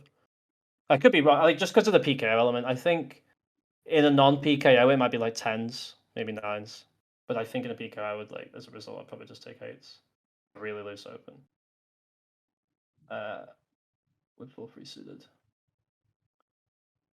He's probably playing some small free bet ideas rather than like which I think are fine. Yeah, because you want to be able to have some bluffs that aren't all in, so then you balance it by using these top hands. I would imagine. I don't know. I could be wrong, but I would 3-bet there with ace king suited, and I would shove ace king off. Like, is how I would play it. Yeah, seems like a reasonable approach. Cease could do things very occasionally with king 9 suited, but probably wants to be a little bit tighter than, because like I think for chip EV, king 9 suited is a pretty naughty free bet there, but probably a little bit loose. Lex just shoves ace king. I think that's okay. I think with just over 30 against the chip leader, maybe for free bet non all in is slightly better, but it's going to be very close. And I think, like you just said, like off-suited hands generally perform a bit more poorly, and just shoveling can never really be too much of a mistake. So Sergo's just playing a 3x strategy blind v blind. It's the chip leader. It looks like. So it's a brave strategy, Colin. Yeah, I think he's going to be losing. He's going to be leaving some money on the table post. Like overall long term playing. I think it's interesting to know if he actually is playing 3x strategy. Like, he's had the hands, like like it was queens. I think king jack suited and 5s have been the hands that we've seen. Yeah, I'm just a bit concerned because 5s is probably a hand that would not really feature in the 3x strategy unless you were just playing such a heavy raise strategy that you just do it anyway, kind of thing. It's just very hard for people watching that might be like, why do we not think that's good? But it's just hard to inflate pots out of position against the one player that covers you on final tables with a wide class of hands, and you're not very incentivized to be playing bigger pots versus chip leaders, and out of position you're going to have to do a lot of like hero calling if you want to get. I don't. This is wild. It just blocks a lot of folds on the turn. Yeah. I think that's just over aggression for the sake of aggression. Well, I mean, like it's a very good board for our position EV wise. Just the free Broadway where Ace King's the nuts. Like that's always going to be like kind of a board class where you can kind of go ham as a guy that's uncapped. But like I think blind v blind when you have so many hands and you have you have like a class of hand that blocks a bunch of pair, like pair and backdoor things like classes or like good top backdoor things like. It's just you're just overdoing it. Like it's not like Dinge. It's not like Dinge gets to play uber passive against that bet. He still gets to stick around with lots of things. I think so. This is interesting. Like what you were talking about earlier on, like Dinge really tanked here, like before raising. Yeah, it's an interesting one. I think it's like he's trying to. Yeah, he was probably like quite honestly trying to debate if Kylix's stack's short enough that he can start doing like all ins and then play very polar raises. With like the top I feel like this is a time and tell thing from C's. Obviously, like it makes sense with his hand to a degree as well, but I would guess. I think you have to be a little bit careful with a very low card in your hand if you think that's the case. Yeah. I mean, the queen's like I think if like having like an ace would be far better. I think than having like beggars can't be choosers, Bowie. Sometimes beggars can't be. I think it could be a very bad hand. It could be a very good read for sure. So obviously the reason you're saying you gotta be careful with the low card is that like if you think it was a genuine tank pre-flop because the hand is so garbage, like when you have the tree in your hand, like you block the hands that you're basing that read on, so that's exactly what I'm saying. Yeah, you just need to be careful about it. And the reason why Cease gets to go so small for those watching, obviously you're shallow, but it's also that when Dinge raises here with the way the stack was with the just over 20 big blinds or 23 big blinds, is that I would guess that Dinge shoves a decent middling part of the deck and then raises the top part and then raises the very bottom would be my guess. Like I don't know, but like he might just be raising like some of the middling stuff and then decide to call it off depending on Cease's bounty. But when you're that polar, like you just get to put them kind of in a world of hurt with a small re-raise because you don't have to risk your whole stack, and like they can't defend when they raise with like the 9 deuce or like the king 4 off. Like they just have to fold these hands. So I like it from Cease. I think maybe it's not a time and tell thing. Maybe it's just, he just realizes that Dinge is going to... I think you made a very nice... I think Lex should check this hand back very often. I think he's going to open himself up to a world of pain here. With just the stack setup, I think this might be a slight misstep. If Sergo had check raised here, he'd be in a world of pain with the risk premiums with such pretty backdoors. But, it's kind of spot where if you have like king 5 of diamonds, if you have like king 5 of hearts, it's you don't mind as much. I would lean towards betting like the king 5s over, like if I had like king queen, king jack here, like I'd be playing. I think that might be the other way around, just because those hands can actually call a check raise even with risk premium because they're just so clean to top pair and they dominate some of the hands that do check call you, especially in the smaller node. Yeah, I would have thought we were just folding out some hands that I didn't think that they would float that wide in this situation. With like I think for the small sizes on 8-3 deuce, they have to continue like king 6 with a club and stuff pretty easily. So that makes sense. Kylix goes all in pretty standard. I think Cease had a hand just now where he had king 9 suited. I think it was really close. He could have like 3-bet. I'm not sure he really wants to call. Lex should definitely have opened. I missed it. What did he have? King 9 suited. I think you're playing quite a tight range, but I think King 9 suited is just going to qualify as part of a tight range from the hijack. I guess my understanding of why he might just like want to play tight is like once Kylix falls, like once the shorter stacks out of the way, who's on his direct left, like he does get messed with even like more so than usual.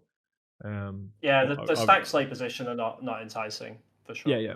And so that from that standpoint, it does make some sense to you. Definitely pitch a bunch of like stronger hands, inverted commas. Like hands like king jack off probably become very close. Like king 10 off you can probably just fold. But I think king 9 suited, you generally when you're playing these tighter ICM based opening ranges, like depending on just like kind of how steep it is, like you still you really take those suited aces, suited kings still generally from what I've seen, where it's applicable. Makes perfect sense. Yeah. Kylix coming in with the raise, getting to the stack where like I would consider doing some open shoving, but like queen 10 suited obviously can be fine to raise. Yeah, pretty close between the two. I think both would be defensible. I think queen jack suited he might just pile queen 10, maybe just raise fold seems okay. We did see Lex doing some shoving. I think you would hope that at 30 big blinds that we definitely find a raise here with aces. Yeah, I think this 3-bet is fine. Yeah, no, this is fine. I was gonna say it might be a tad big, but like when if he's got a decent bounty on his head, he's opening. He's 3-betting into a guy that can afford to like invest chips with less of a risk premium, like the first million chips. Then it does make sense to maybe even like go a little bit bigger. So I thought that was okay. Could have just maybe got 3x, but like 1.2 seems fine as well into the 6x stack. It's not it's not like the guy had a similar stack to you where 1.2 million makes quite a significant difference, right? He's got 10 million, so that's quite an important thing when deciding on exactly what 3-bet size you want to elect to use in the moment. In these risk premium idea situations. We do see That is a pretty flop. Yeah, it's not bad, is it? The ace-4. Yeah. I wonder if ever see it mixed into a check. I would always bet ace-4 clubs here in particular. Just I wouldn't check it, but just wondering if it would ever happen. Like I think I would just always bet this hand. Just it's too many benefits. I think it just has got too much equity, and like especially if you like scale up to like 600k. I'm not sure about 480, but like 600 especially. You're gonna make the hands that like dominant. You clean up your ace out as well, right? A bunch. So yeah. We are going to see Kylux put all the chips in here one way or the other if it's a raise call or just a shove. We do see shove surge not going to be folding here. I'd be interested to see if they raise. I think they'll. I think I would. It depends on the bounty, I guess, but I guess you can just raise. You can min click it. See, I wouldn't. I don't know. I wouldn't shove that, but maybe I'm just over adjusting again. See the ace jack versus the king queen. Open end straight draw 2 overcards for Kylux. Not going to get there, and we are down to 4 players. Kylux takes $25,000 plus whatever they had in bennies. Every player now guaranteed $43,300. Yeah, so like, would you see? Like, I guess bounties are just different. Like, I don't know what the bounty is. That bounty could have been massive, and like, you just want to maximize your fold equity against Dinge and not have like a situation where we end up like call folding the best hand possibly. But it seems like a lot of chips to put in. But I guess it's a button shove, and if you run it against Dinge, you run it. Yeah, I think I mean Dinge just gets dealt 2 cards ultimately, right? I think it's gonna be close between the two. I'm not sure which is better, to be honest. It's something I need to work on myself when people half stack exactly what that approach is. And then obviously like look at it in a PKO light versus a non-PKO light, which of course makes a huge difference. Yeah, it's something I need to work on myself. It's not a particularly strong part of my game. I feel like the ace jack was fine, but I don't have any strong basis if it's better to do one thing or another, to be honest. So not interesting spot available. To see Dinge with top 2, which gives him multiple options on the turn. He might want to check, he might want to bet. I probably wouldn't bet this size personally, but yeah, it's an interesting. Dinge is very good, and when I see players that are better than me doing things like this, like I definitely take it on board. But I would probably start being a lot more polar on the turn. Like I'm just not sure if we want to bet like anything worse than an ace, and if we do, like, do we really want to be putting like small bets in with like the weaker elements of our ace X? I'm not sure. Maybe we just don't have enough to bet big though. I think the issue is with the small bet is that like now what do we like small bet then 70 or do we small bet then pot? Yeah, I think it's kind of an interesting line because a lot of the hands that would small bet turn probably don't want to put a big bet in on the river all of a sudden. So I think it would make sense to just go bigger, and just invest more chips into the pot with like the hand classes. This kind of hand class. We also freeze up like this size. I guess there's not too many hands that are just going to want to raise in the first place, but it just feels like we didn't get enough chips in with top 2. But it can be tough, right? It's tough sometimes. Like you can't always just get fire chips in. As I was talking about, like I try and get too many chips in too often, and that can be a problem because it makes your bluffs very expensive. I have noticed that Sergo loves. I mean, we haven't seen him catch a river yet. Like obviously that we saw one that was like an all into call situation with Ace 9, which I'm still not sure about. Maybe Dinge would just supposed to shove a king and not shove an ace at all, but he seems a little bit to lean on the hero fold side, right? From what we've seen post flop, it's obviously like a very small sample, but yeah, it's a small sample, and it's also a sample where we're dealing with a spot where it was like against a player who could eliminate him with 5-6 players left as well, right? So I'm not 100% sure if it's fair to say that like he leans towards it, but Like I would have. I think. I would have struggled to give people credit in that spot where we'd ace nine to find enough bluffs. With like the Very jack interesting ten suited. flat to know with ace king off here. Just for what Yeah, it's worth. I honestly like. I think you can. I understand why you flat call, and like if you had asked me this question like 6 months ago, I definitely would have just called. But like if you get this in, like you just win the tournament. Like this, like you know what I mean? Like it's so top heavy. You're obviously not necessarily looking to get it in if you four or if you three bet, but I would 100% be re-raising this pre-flop now. I'm not sure actually, to be honest with it, because like that's so far ahead of the other two that like I'm not 100% on it. But like, yeah, I'm not sure. I'm not sure if it's a call or a re-raise. I'd be very tempted to check raise this. I know it'd be quite thin, but I'd be very tempted. Obviously depends what size dingy is, but I think it's a bit thin. It might just be like yeah, it's an fair. interesting spot. It might be a. I'm not sure actually what happens there. Um, I'm gonna send you a timestamp. I wanna run that hand myself. The ace king yeah, because it's an important concept if I'm like over adjusting to the point where I'm getting it in. hmm That like it could be incredibly costly. Like yeah, that's something I want to look. I also want to look at post there as well on the river, like because it's obviously a hand that you don't usually have chippy V, so it's not like a class that I think about much. Trying to think if it's kind of in line with having like ace jack ace ten. you see Surge opening Queen 8. I wonder can I wonder if Dingy. ace king just goes into like a 75 size, where like you're capped at 75 as a size, and then like a wheel just wants to check raise, unblocking the ace eventually. I'm not sure. It's a Lots weird of one. interesting spots. This is why I wanted to have Bowie on. Give me that fountain of knowledge. Get me big brained. What do you reckon is the thing that you learned in the last couple of years that really changed from being I don't know how you played a couple of years ago, so like don't take this as an insult, but you said that you weren't doing great at the $80 ABI.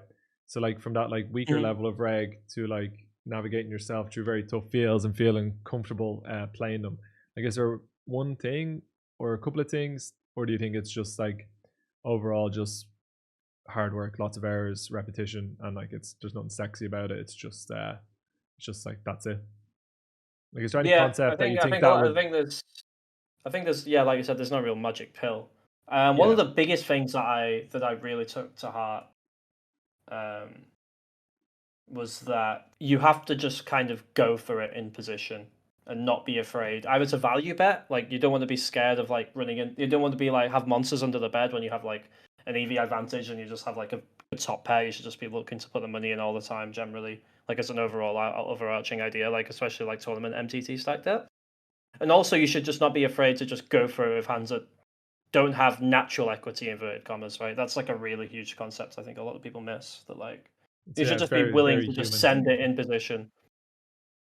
Yeah, just like hands like have unblockers. Like if you open King four suit in the hijack and it comes Jack eight deuce and you see that and the turn's like a five and you have like King four, you should probably just be going for it a lot for just like for big sizes, right?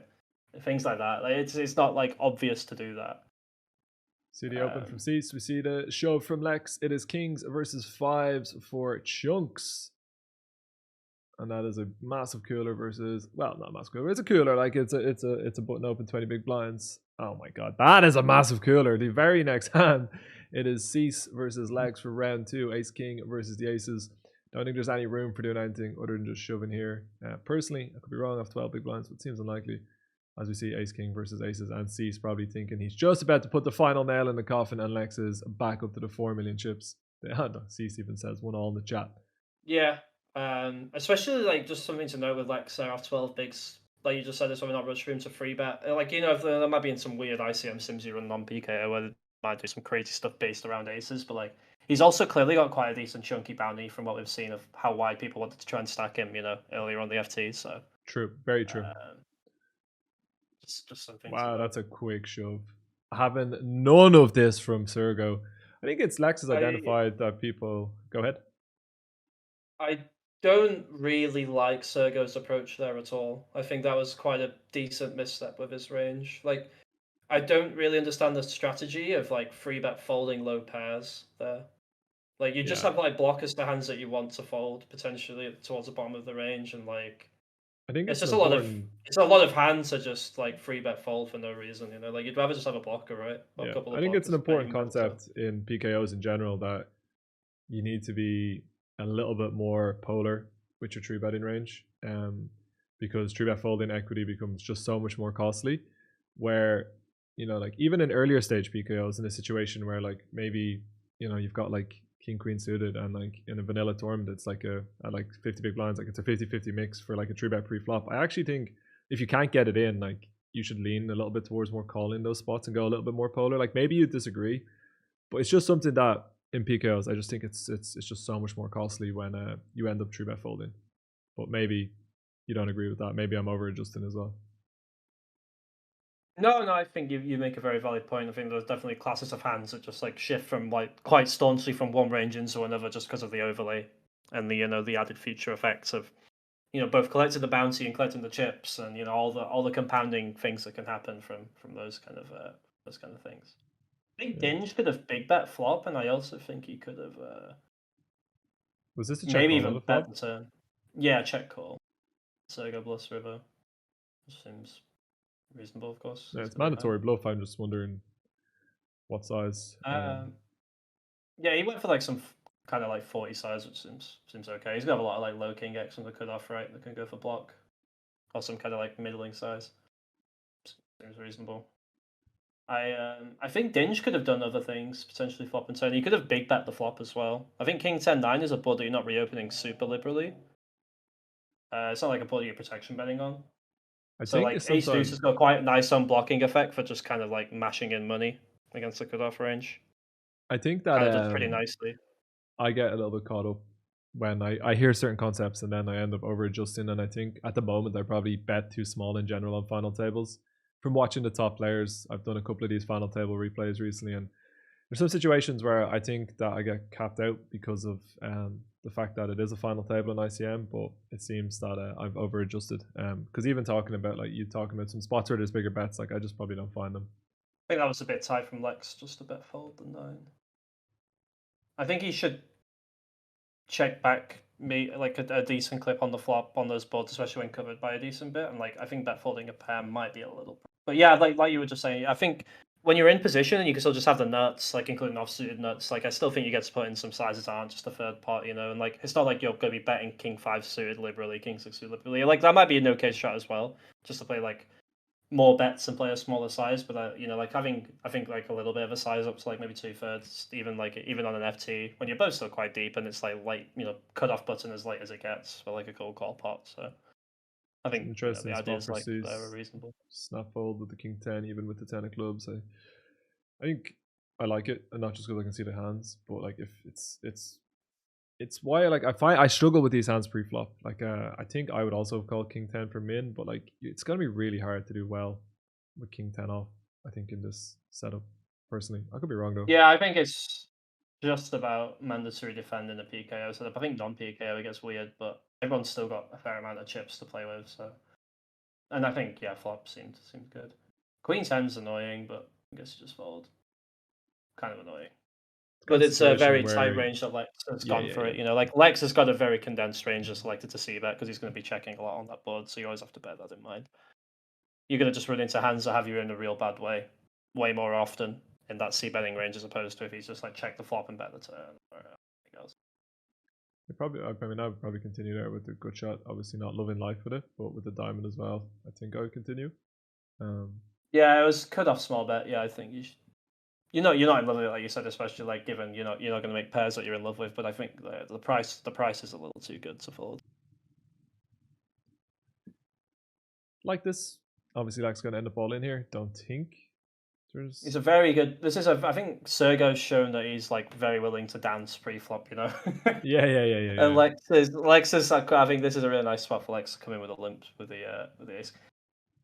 I think I if you just get a limp free bet, you would just go very small. I think we've already seen Cease use a very small free bet size against the polar idea, and I think this is kind of similar.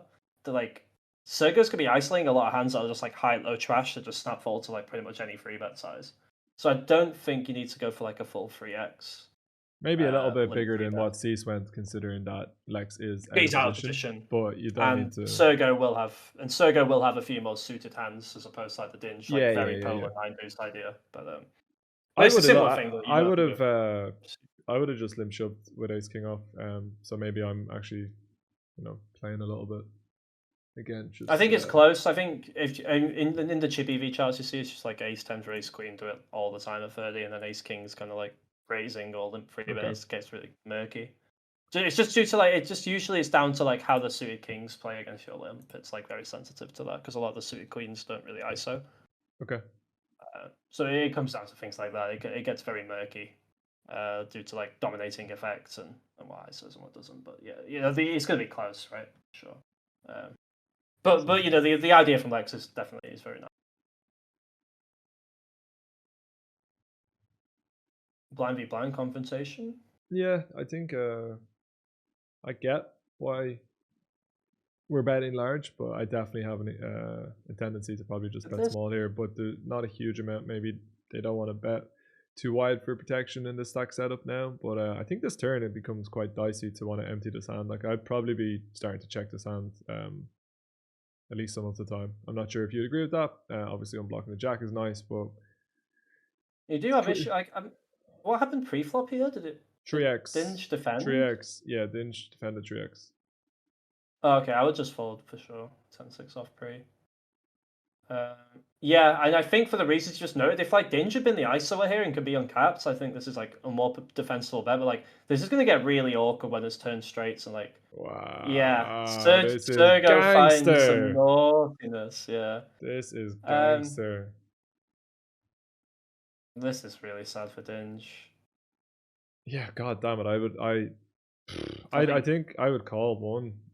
I think I think you just have to take your prize still. You can still improve. Yeah, really but this sad. is like is if, why if I you was call saying a I would lose, it's start. like yeah, no, 100%. I think you're on the money there. That's why you have to be very, very careful with what you barrel on that turn, right? Yeah, it's just one of those turn cards that just changes so much, like just so much. And obviously, you need to be aware of the fact that like you're probably not gonna have jacks and tens pre-flop. Maybe you probably have king queen pure, probably 7-8 pure, jack 8, but like still, even then, like Serge just has a lot of strong hands. And it's not only that, right? Like we have king. Yeah, you say that we can have king queen, you have 7-8, but like, are we electing to big bet the flop in position when check two of those hands are like anywhere close to a full clip, right? Absolutely. You've got to be very, very aware of that. And yeah, I think you open a bit of a can of worms. I think you still have to defend the check raise. Like it's not thrilling, it's but absolutely disgusting. It's disgusting. It's weird because like I would have called. Like I definitely would have called, but it's awful. You fold like ace jack and then queen jack king jack gets murky because you've got like an over and a gutter, right? And then like 10-6 is the class after that. You're gonna be folding hands that you're just betting as a bluff. Like you probably fold an ace jack kind of hand, and then yeah, 10-6 is grim. Grim turn card here for Lex on ace 10 6 tray. I would imagine that Surge checks a lot, but like obviously, like betting kind of makes it tough for Lex. You get called by two pairs, and also you stop Lex from getting like a chunky value bet in, even with like potentially like the jack, the queen of clubs, because it's very, very tough for Lex to want to check raise them here, and then you just get the check back river and pick up a nice pot. So I kind of like. Oh wait, did he bet the river? Oh no, it's just a pot. No, it's just pot. It's just the way. No. Just the pot like moved slightly weird. How do you feel about the turn bet? Like that would be like my understanding that like I kind of like the block on the turn. Yeah, I think it was totally fine. You just have a huge leverage over Lex stack wise as well, right? So you kind of just get to do what you want in position. You achieve a bunch of things on the turn. Like you said, what's really nice about 5-6 as well is that you don't have first or second pair in your hand. So like there's clear region that you get called by, as we saw Lex on top two. So that's also going to make a difference to that. I also said that like you get called by two pairs, but like Lex isn't going to fold an ace on the turn without a club. No, and even like I mean I guess a 10 probably folds, but even like a 10 with a Broadway is going to close. Like, this is interesting to raise this hand again for like the kind of stuff we talked about earlier on, but I think this is a pretty major misstep. Yeah, this is a major problem. Yeah, I really like. I think that's a pretty large misstep. I think Surge has just been doing a lot of aggressive things, right? Like sometimes. Yeah, I Yeah, think he's just feeling it. I think yeah, he's yeah, kind yeah. of feeling it with it. Like he's got half the chips in play, or just under, and Just it's put like put yeah, he's pressure just on every feeling it. situation. Honestly, that happens to me sometimes where like you just start trying to put the pressure on and you don't really shift gears at all. And you get a little bit caught up in it and like you're feeling it. You probably got the tunes blaring. You're having a buzz. If it's me, I'm dancing around and then I'm just taking every aggressive spot. And then like something like that happens, you're like, oh my god, and you're just not thinking as clearly. Whereas I think if Serge looked at that now, he'd be like, oh well, this is the hand I should just call. Yeah, I think it could be a little bit of a rush. Yeah, rush of blood to the head, right? Especially like you said, if you've got tunes blaring, you're feeling really good about yourself. Do you listen to music when Um, you're deep in big tournaments, or are you like in I the zone I I silence? used I used to, and nowadays I really don't. I don't find myself listening to Spotify much when I play. I'm not sure why that is. Like, I don't think it makes a huge difference to me. Maybe I just like the tranquil, just like I don't know, I just like the pop up noises of like getting an alert if I'm going to play a hand or something. Yeah, But yeah. Do you like where do you cap out on tables these days? Like peak time and like what's your comfortable like what's your like 6 tables for me when I'm streaming is obviously going to be less than you, but that's like my comfort zone. But I will play up to 9 and potentially more when it's a series. But like you're playing across multiple sites, so it's interesting from Dinge. By the way, I think like they're setting up to bet the river as well. But like I don't know, maybe I'm wrong in saying that. Maybe it's just it's it's kind of early. interesting because Cease's bet call range on Fob's pretty strong. Yeah. He's going to turn flushes a lot. He's going to have Jack 10. He's going to Queen X. Yeah, he does get the full from the 9 though. Does Well, have pretty nice removal. I think it's pretty close between betting small and checking. I could see reasons for both. could be the kind of thing where Uh, sometimes we get called by worse hands and sometimes we make better hands fold. yeah, no, Like absolutely. I think King 10 with a diamond, King Jack with a diamond. These kind of hands are never going to fold. And maybe like just going to check river though, right? Like not going to pull the trigger. Like just kind of merging the turn, which I think I is think something you C should see. defend this hand. I think C's actually has to defend quite liberally there off 12. He's like behind by quite a lot. Like he's like he's got less than half of Lex's stack, Yeah, and his PKO. I think you ICM. kind of just Not that it's yeah. I gone, but think it's starting to not have as much of an effect on how he yeah, and, and plays. and a hand like Jack 6 off just wins a lot of chips defending off 12 against a large stack on open. So I think I would defend, but it's not thrilling, of course. Um, Yeah, just Something coming back ju- to that Sergo hand where he raised folded, like it was also the first time that Lex had raised blind v blind. I think that is something to note in that spot as well. Um, we've seen Lex just employing a very heavy limp strategy, right? And suddenly Lex had come in for a raise and then a C bet. So Mhm. yeah, This is interesting at 30 bigs. I would probably limp shove at a reasonable amount, but I don't know if that's setting money on fire with Cease's stack. But Surge has been I relentless. think it's hard. I think it's hard for it. I think that doing Do you know what? anything here is fine as Lex. Yeah, I'm totally fine with this. I actually think if we look this hand up, it would do what Lex did every time. I actually don't think it would ever limp shove. I think it would always limp re-raise. I think Yeah, I'm I've totally on looked board. I think I think I've looked a few of these spots and like what you find is like that like lower offsuit ace x region just always does the limp shove or sorry the limp re-raise in the same way as that like if you're like off like 21 22 big blinds against a chip leader and there's a very short stack you'll actually slide it into a 3-bet fold rather than just a shove. It won't be like losing huge amounts of money to limp shove there I don't think, but I think the way we like find our bluffs is with that offsuit ace x region and then we like we do this with aces as well and maybe like kings, um which is something that I have been seeing a lot lately when I've ran hands, because I took some spots versus players that covered me that were chip leaders, and I just like rip say like 22, 23 big blinds versus like a cutoff open with a weak ace x offsuit hand against someone who's open incredibly wide, and then it was like I thought it was pretty good, and I was like looked it up, and it's just like it's close to break even, but like it is much preferred to 3-bet fold. Yeah, I think Lex's approach there was really nice, and we've already seen it's quite in tandem with what he's doing with some of the stronger parts of his range of 30 Yeah, bigs as well. So he's clearly got a 100%. coherent game plan that makes a lot of sense. And yeah, he's really punishing Sergo because Sergo is really going for it on this FT. I think that's been a very clear theme from Yeah. what we've seen so I far. think it's something that you need to be very aware of. That like some people when they're chip leaders don't start like putting a lot of pressure on, but like when someone is putting a lot of pressure on their chip leader, yes, they can knock you out, but a lot of time you can put them under so much pressure by 3-betting them. Like you're like, oh, I can't 3-bet call here, but like some people when they're opening super wide, like that's easy to do as a chip leader. But when you start 3-betting them, they're meant to like 4-bet pretty liberally against you. And like it's very hard for a lot of people to execute, like me included, like on these big final tables, like pulling the trigger as wide as you're meant to is not easy. So you can start like running over a chip leader by re-raising and limp re-raising them, and they just won't be able to defend enough because of how wide they're playing. Does that make sense? Yeah, it's. I think that kind of comes back to an idea of you're really punishing that they're not keeping their frequencies in check, right? Like that's why Yeah. frequencies are so important when you're. It's really like people could always just be like, oh, you can always just ISO as a chip leader, or you could be super aggressive. You can always just ISO when he limps, but like you've really got to keep yourself in check. With like we've seen Sergo like take almost every 8 deuce off, 6-3 off against Lex. And that can really come back to bite you if you do it too much. And Lex has already limped 3-bet him twice, right? So Lex has clearly profited in chips from that situation.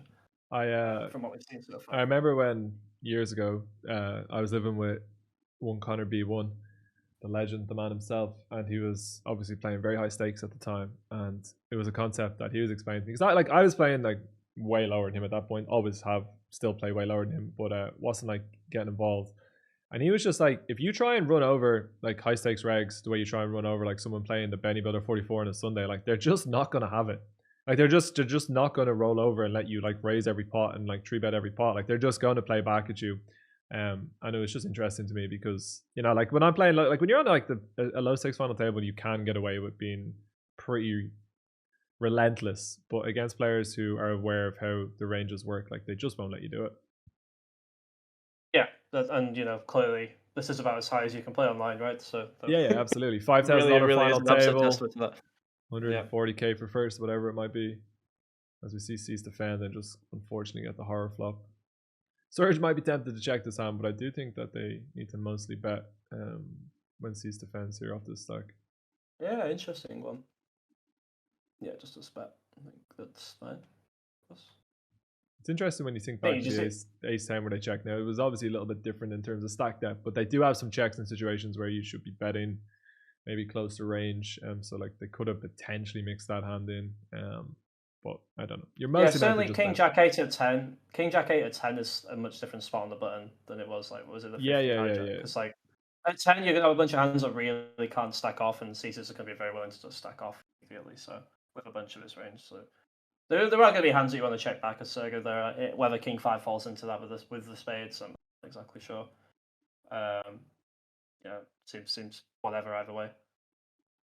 Can't really go too wrong. Like there is clearly benefits to betting to get money in against a jack already. So I'll just get it in now against the draws that you have in a pretty bad way. So this is again Sergo just going for it every single time. I think it feels like. Would you ever use Lex's hand as a limp shove, or do you think it makes sense to just limp call and keep the kind of dominant? I mean, if you really think if you've got a strong read that he's out of line, you can kind of just do what you want. Kind of do your mental node lock if you want to go down that road. But like, I think limp calling is reasonable.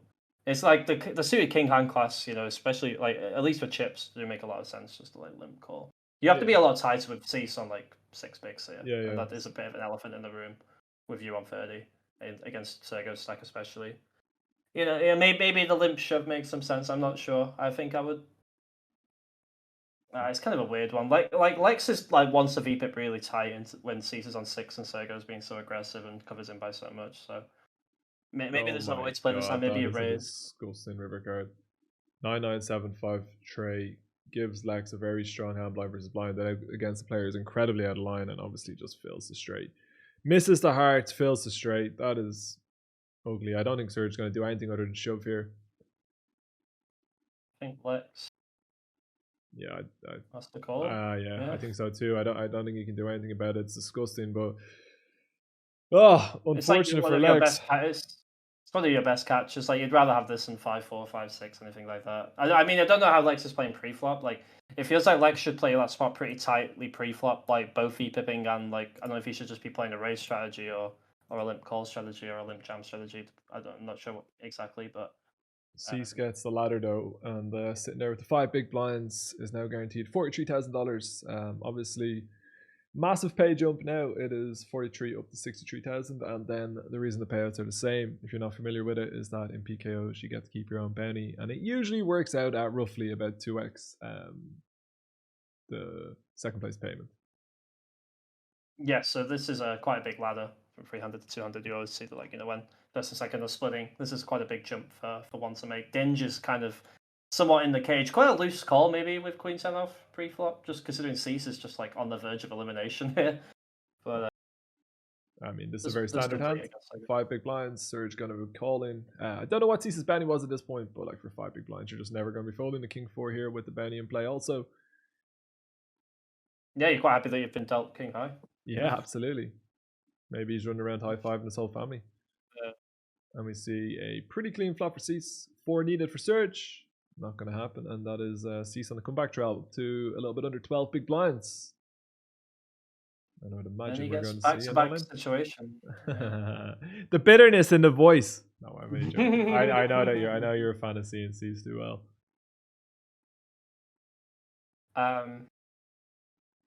So I'm not sure in that Lex spot, like, how much he would, because, like, obviously when he'd been limping at 30 in prior situations, prior orbits, like, it had not been in a situation where Cease was just sat there on 5 bigs and Sergio had quite had that many chips. So I don't know if, like, he was kind of following his past patterns, but maybe in that situation you don't want to limp quite as much and maybe just play a tight raising strategy. Like, I know Giraffe was alluding to that on the previous video you did. Yeah, Giraffe was talking about how he would basically not have a limping strategy in a spot like that. But like, it's quite different in a PKO for sure as well. Yeah. They do make quite a large difference. So not 100% sure. Either way, I think how Lex played it was far from anything egregious at all. I think it was totally fine post flop, and pre flop seems justifiable. Definitely, it was just very unfortunate. Just how it is sometimes. Very good bluff catcher river, and like very nice defense flop, and just turned well. It's just rather unfortunate.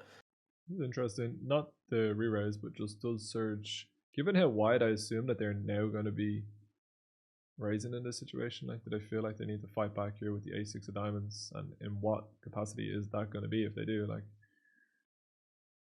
wow, I'm not surprised. I'm just not surprised. Like, not one little bit surprised. Do we see the diamond or the ace for the ladders? No. It is Dinge who gets the 20 million in chips and Surge calling. See, like, I think if this was in a non-bounty tournament, like, those jacks would be pure call pre-flop. Yeah, and I think in a non-bounty tournament, it would make a lot of sense to shove A6. I think A6 is still somewhat defensible when you're playing such a wide raising strategy, but when Dinge can actually just free bet call more liberally, as in, like, when he has pocket jacks, then it makes a little less sense to, like, dome the A6 suited, like, when in your racing strategy, because, like, when you shove A6 suited in heavy ICM situations, it's based on the precipice that Dinge is, like, free betting calling, like, aces and maybe some ace king suited. That's kind of what you see in a lot of the charts. So it's very, like, blocker heavy against that, and maybe, like, if he free bet calls kings, you still have good equity. But it's more about blocking aces. But if he's going a little bit more linear, it gets murkier. I think that's a fair thing. So given what we've seen, I'm just not surprised at all that Surge pulled the trigger. Like, he has not really backed down at all. In every opportunity, there has been lots of chips going into the middle. Yeah, now Surge is in an interesting spot. He's covered 2-1 and Cease is on 12 bigs. So, like, we carry on seeing this 3x strategy, but, like, now we're starting to really question if this is, like, the viable approach. I'm not really sure he wants to be doing that. Maybe Surge has done some work, but, like, everything that I understand is that it would not make sense to be 3xing into the chip leader when you're 2-1 down against them and there's a short stack. Like, that would be, like, I Surge plays hard me, probably better me, but I would class that as bad, like, just straight up. But I'm not entirely sure. I mean, like, it's just, I think when you're still 50 big steep, you still just get to limp stuff, and you just kind of want to do that generally. But this is a really loose open from Dinge.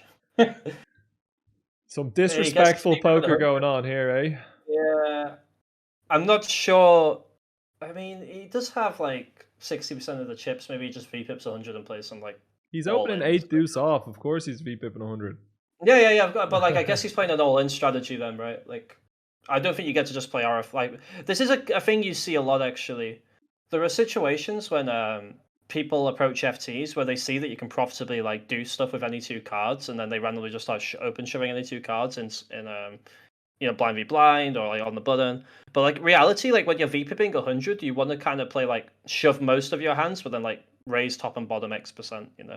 Yeah, I mean, Because your best hands really benefit from not going all in pre-flop. People might find it very weird that Bowie's suggesting like you show 50 big blinds there, but like I'm actually, to be honest, I'm actually not 100% convinced because like obviously the general thing is like once C's folds, Surge is like very, very handcuffed. But like if Surge, like I think Surge gets the call a lot wider than you'd think, just because like they become chip leader again and they have a 2-1 chip lead on Dinge. But I could be wrong. I don't think there'd be a huge amount of shoving going on there. But definitely. Yeah, but like I think the problem is though is that there has to be a lot of that kind of idea going on for him to open a deuce profitably in the first place, right? That's what I'm suggesting. Possibly, Like yeah. for to open a deuce, like you have to be VPipping 100, and if to VPip 100 profitably, you need to run a lot of shoves and then play a very polar raise strategy. Otherwise you're just randomly raising 8 deuce, and anyone can do whatever they want against you, basically, even if you've got 50 picks, because you've just got the deck and you're RFI. So it's one of those. It's something you'd have to talk to Dinge about, or very studious. Would imagine that we're going to see a raise here. I think Cease will probably identify how wide Dinge is opening and pull the trigger here with 8 big blinds. I don't. It's interesting that they're tanking like this. That looks like a legitimate tank to me. Like I don't know. Maybe just overlooking it. He's trying to calibrate his strategy, right? I think there is definitely a bunch of that going on. Cease does pull the trigger, and with the Benny in play, Dinge's going to call deuce 6. Cease is going to see the disrespect that's going on here, and with the good shot, the open ender actually. No, 7. A little double gooter. Oh, double gooter. God, look at me. I'm a professional poker player. I can identify boards. Relax, I got this. Everyone, calm down. We got a professional at work. We got Bowie breaking down the most difficult concepts in poker, and I'm out here trying to work out if a player's got a straight draw.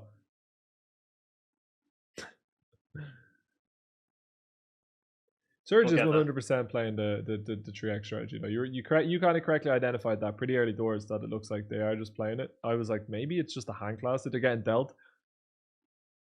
but it does seem like he's been dealt various hand classes now. Yeah. It hasn't shifted one little bit. Yeah, plays check on this floor just seems fine. Just got bad part of the open end, the backdoor for straw. Seems like a hand you can play in a passive node. Turns interesting. What do you think? I would start betting. Sergey's gonna do. I would start betting. I'm not 100% sure if it's good, but I'll start putting some chips in. If you give Serg any chance of putting some chips, I think he's going to agree with you and take said opportunity and take it down. Man, Dinge just wants to like VPip at any possible opportunity here. Look at this tank. Yeah. Any chance with this stack? He's like, God, disciplined with the queen 9. Yeah, we will see Cease defending here, and we get a pretty big flop for Cease on 6-4 tray. It looks like one of those kind of boards where the big blind starts leading, but I think with these stacks, like it doesn't make sense to me. Maybe you'll disagree on exactly 6-4 tray, but like I just think that Surge is opening so wide, and you have to fold some of the bottom. Like I'm not sure if this flop's that much better for us. I think you have donk shoves 15. Hands like maybe like 6 deuce, 5-4 might just donk shove. I could see that. I think we're gonna bet Surge probably has to defend this at some frequency. Yeah, I mean Cease is gonna be betting this turn closer range, I would guess. Yeah, it's very easy to overfold these spots. Wow, this is very wild. This man has absolutely no limit. He loves the game of poker. That is for sure. Cease absolutely lick at his lips, lick at his chops right now. I would imagine he just calls, right? Like, or do you? Like, I think I would just call. Yeah, I think what you said is very pertinent. Like, if you're betting close to range here, you have a lot of hands that are just like one pair, or maybe a bit more 2 pair, or like just a high flush. You're gonna have a lot of hands that just want to like call the raise, right? And like this seems like a very good trap candidate when you block everything good you could have, almost. I think if this would be absolutely wild. I think he's gonna pull the trigger though. Yeah, wow. Cease gets the donation. I think if you're gonna raise this turn, Like I would never raise the turn with that hand, right? But when you do it, like I think you might need to have to bluff the river. I know that sounds a little bit stupid, but like actually maybe not. We just win enough, don't we? We just win enough against like You could occasionally win, yeah. yeah, you just win enough against like Cease having. I don't know actually, because like a lot of hands Cease has that like I'm like visualizing are just going to be shoves versus a button open. You could have hands like King 10 off with a diamond. I think that's an all-in pre, dude. I think that's close to pure all-in with for like 18 bigs. You think? Against Surge? Like Surge is open any 2 cards on the button. I don't think so with Dinge 2-1. But I mean, he's opening 2 wide, so maybe it's better to just shove them. But like, you could have them. Yeah, you can have like even if you can't have that, right? Like you can have King 8, right? Which is Right. So yeah. I think one of your best on pairs, and he just I think it was a little bit wild. I think you should mainly call it. I think turns like close with a call mainly, and then what a little scum run for Cease though. Was sitting there, 5 big blinds, 4 players left, and now back up in a game, like even with second place. I think this should be that's a nice fold from Cease. I really like this. He's still last in chips. He's still covered a lot by Dinge. Sergo's getting really, really loose in the small blind pre-flop. I would suggest way too loose. I think you've already suggested it. Ace 3 off with a bad blocker. I really like that button fold. I think that's an astute thing. That's I wouldn't find it. If I had Surge's stack and Cease was in the small blind, like as in if it was the 8 million versus the 7 with them reversed, I would find the fold, but I probably wouldn't fold with last in chips. One thing that would be interesting is that this was streamed live, I believe, on the PokerStars Espanol channel, the main PokerStars channel. We're busy doing the Sunday Million. So at this point, like players would have a reasonable idea of what everyone's strategy is. So like Dinge would know that Surge is 3xing almost their entire range. So I'm not surprised to see the King Deuce used there. Like I think this 6 deuce suit is so ambitious to the like it just it's really out of line. Just way too out of line. I would pull the trigger. And I think I think Sergo has potentially been on the the better side of variance and like into some of these spots where he's really like been a bit out of line. I would shove these deuces. How you feel about that? Like I'm all in. We've seen the 6 deuce. We've seen everything. Like I'm just taking my 30 big blinds and shoving. I don't know if like Cease has a massive bounty that would make it a little bit less appealing if your fold equity is going to be diminished. But I'm not sure. I think I'd fold. Like I'd say the blocker value of my deuces is pretty bad against Dinge. Because like Dinge can still call off decently. Yeah, I'm not sure. We're not gonna make Dinge fold 5s, right? 6s. Yeah, no, I'm no. I just like I'm not 100% sure if it's good either. Maybe the low pair thing is enough. Yeah, I mean, obviously maybe the range would change from Dinge now that the stacks have changed, right? Like we seen them raise them 100% when Cease had like 7-8 big blinds and there was a lot of pressure to be put on. Maybe it's not that, but like I just don't think deuces would be losing versus such a wide opening range. But you know, like you said, when we get called, it's big trouble. And Surge does seem like he's willing to mix it up a little bit too much, given the way the stacks have changed. I think if you, this is very weird. No, he's checked the turn. I think I would mainly just like big bet the turn. So I also don't mind Dinge's check on the flop. I was wondering if he was going to check the flop. Like this is a body to run a lot of checks on for sure. I would probably call this river. The 5's a bit annoying. It depends how much like Dinge has like queens, checks, 10s that arrive like this as well. Does Dinge have like ace-6, queen 6 ever? I don't know. Bit of 8x. The 5's annoying to have. Maybe I'll just pay it off. Yeah. It's Zerg, man, just give him his money, right? Yeah, honestly. Oh wow. Go on to Cease. What a poker player. Oh, and we get the raise from the 6-8 off. Of course we do. He's a battler, our Zerg. That's without doubt.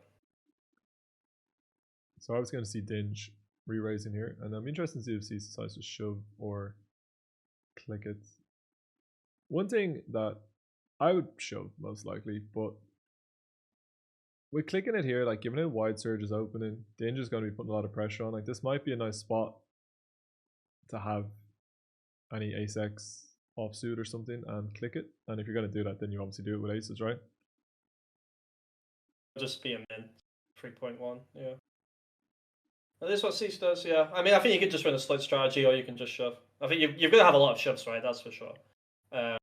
Whether it's better, if it's good to have a little bit of this, aces 4-bet, ace whatever offsuit 4-bet as well.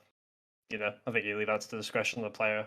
It's not going to add a chunk of EV either way, but like it's quite cute and nice to do, and especially human on human meta, it can be quite a nice thing to do if you can be perceived to be overdoing it with some offsuit ace or what have you. I'd personally, I don't know, maybe it's silly, but I would much prefer be unbalanced and have more bluffs than value with it. That's what I mean. Yeah, exactly. Yeah, as well. Yeah, and both players can be thinking that. That could be like a 2-street thinking game as well. And so things can start happening in people's heads. Did you see Cease becoming a chip leader though? Like out of absolutely nowhere. Hell of a swing for Cease. You were talking about the scum running. This man had 6 bigs, and but definitely does not have 6 bigs. That's for sure. So one thing that I think is happening a lot here, which you touched on, 7-4 to a 3x, it's got to be pretty close to just getting that in the garbage bin and moving on. Like it's got to be tough. And Sir just it's weird because Sergo's just got so much stuff that it gets up murky, but like it is just a bigger open and less of an ante, so you just have to defend less liberally no matter what. 7-4 off is close in chips, right? I'm very intrigued by this flop check from Sergo. Maybe it's maybe it's just a function of him having so many hands, but it seems like a hand I would probably bet. Man, he just any chance you give him to do something like cute and aggressive, he'll just bite your hand off, right? Like he absolutely loves it. This guy. Yeah, I think got a call as Dinge. Like you got a pair, got a backdoor flush draw, got a backdoor straight draw. Even though you're uncomfortable, it's just a mandatory call. Yeah, you just have direct odds against range. Just don't get to bet forward yet. Be interesting on the turn. I think Dinge is gonna have to call now. How are you feeling? You think you get sticky here? You looking your opponent up? You got to make them bluff the river? I'd call ace-7. It's better to have this and maybe like... Yeah, it's sad. You block some of the bluffs though, right? Like. Yeah, I think I would tend to just fold, but... Man, Sergo is just... He just opens, right? Give him a chance to open. He opens. Cease defends... Little lead ski, 5-4-3. Two boys who are very willing to mix it up as well. Yeah, this is a spot where Sergio probably wants to be a little bit careful with what he raises with risk premium. He probably just wants to play super heavy call. My guess is that Sergio would not have played cautiously, but I know exactly what you're saying. I think Cease wants to bet the turn a lot with his range again for a small size. He's still got like huge 5x, 3x advantage, He's wrist wrapping around the board very nicely. And Sergo is just going to have so many hands that are like a free, like a free flush 2-over kind of thing going on. They'll just have to fold the turn a lot, right? So I think I'll just use a 6 to bet again small. Interesting to see what Cease does when he checks, because you don't really want to check fold. So is it shenanigan the clock? Sergo. Yeah, it's quite interesting for Sergo because he doesn't really want to open very wide. Reopen the action very wide. How do you feel He's about got a lot of hands. Seems okay. Seems like a okay-ish size. Some kind of like medium-ish sizing seems apt. Yeah, maybe like a tad more, tad less. Not sure. Yeah, I mean it's just Cease is fighting fire with this. Gets interesting against Sergo just because he's opening so many hands that I am concerned about running into 3 of a kind more than I should be, if that makes sense. He's got King 4 off, but like we've seen enough from Sergo that he's going to have Jack 4 suited here, 10 4 suited, I think, right? I think so, 100%. But I don't think I also Jack think raised the turn to not put some chips in on the river. Oh, I think this could be Sergo receiving a lot of chips here. It's unfortunate. Cease with a lot of heart, but unfortunately running into the full house. And Serg has 24 million chips, and Cease is going to need to go on the spin again. I actually seen this on live, and I Yeah, talked to I know. I've Cease. seen that one before. I as well. talked to Yeah. Cease about it, and I actually I was streaming at the time, so I didn't actually catch it all. But I thought Cease had less chips than Zerg when he led the flop, and I wasn't as convinced about it. But looking at it now, I didn't realize he was actually the chip leader. So gangster stuff. Whoa, Sergo just folded Yeah, ace three that's. suited. I don't think he gets a fold though. I really don't think he gets a fold. He's a chip lead. Yeah, Cease must have a decent bounty at this point, right? I think so. I think if I remember, it was about You $5,000, just but have I all could be the wrong. chips. Like you like if you lose 3 million chips, it just doesn't matter, does it? Like, and the suit ace Yeah. just as well chippy V, right? I don't think you get to fold that. Of all the things that Serge has With a done, you big, wouldn't think that he was going to make the tie fold. It's also But yeah, and very, he was very, it was very quick interesting. fold as well. I think this is a weird check as well on King 6-6 with Jack Deuce in particular. Like if you want to check something like Jack 10 Queen Jack, like I'd be more inclined to do Yeah, that. But you can be pretty happy to just bet fold this, like whatever. yeah, It's not a big exactly. deal. Yeah. There's delay, which is obviously a reasonable approach if you're going to check. But I think I agree with you that I would just bet the flop as well. See this Mainly. ace 5 now, I would start to potentially want to fold more than the previous ace trade that C's folded. Just because if we fold, it gives a great chance for C's to clash with Surge. But is that like a am I like misapplying that? Like in this way, would you just open this ace 5? Serga's got such a huge chip lead that you have to be very tight on the button here. I am not convinced that ace 5 isn't open because it's not even happy. You're not even happy to stack off against C's, right? Yeah. Like that's all. So I think I would just fold it. Yeah, I think the chip lead that Sergo has is the most extreme we've seen yet, and he's got so many of the chips in play that there's like a lot of risk premium on now your 5 million chips, especially when you're like almost 2-1 on C's. Definitely going to see Dinge continue this turn would be my guess. I think this is very. I mean, like he's leveraging the risk premium, but I think this is like pretty out of line. Really against the check? You've got to be careful. You've got to be careful here. Like Dinger's gonna have a very tight opening range, I would imagine, and he's gonna have a lot of 9x. Surge is all in, my friend. Surge is all in, my friend. I think you also just block like pocket pairs that you're really trying to bin as well. But he's probably just gonna I don't see this working. I'd snap this off. Yeah, I actually think this is not gonna work versus like even the ace high. So I think a pair there's just no chance. I think it's nice because I think you block the strongest parts of the range to check back in terms of like pocket 8s, pocket 6 that will play close to pure check. Now, admittedly, like having 8s and 6s on the river is not the most fun spot to call all in because you block all this hand class that's going to bluff. But I still think that I think it's okay. I would bet and I would shove river, and I'd be more cautious with like the higher Broadway bits. I think Sergo should have shoved here. I also think Dinge against Sergo could potentially just do something wild and like shove or something. Like he's got like 30 because like Sergo's just. I think it's fair to say Sergo just raises all the time without. Like, he was raising 8-6 off. He was raising 8-6 off when he's last. Like I think with King 6 suited, if Cease calls off, he calls off. Like whatever. Like we'll run it for his 12 bigs, right? Like against like maybe Cease actually overfolds once you shove your 30 bigs over Sergo's open. Because like if you're Cease, you probably still have to stack off something like ace 10 against Dinger's reshove, yeah, I think it's King 6 there. Like Dinge could have considered just like piling over Sergo. Like you said, if you run into it, you run into it. But I think you've just got to make a stand against someone that's just like absurdly out of line, and like make a punishment that seems like seems apt to do. I don't know. We do see a few legitimate hands here.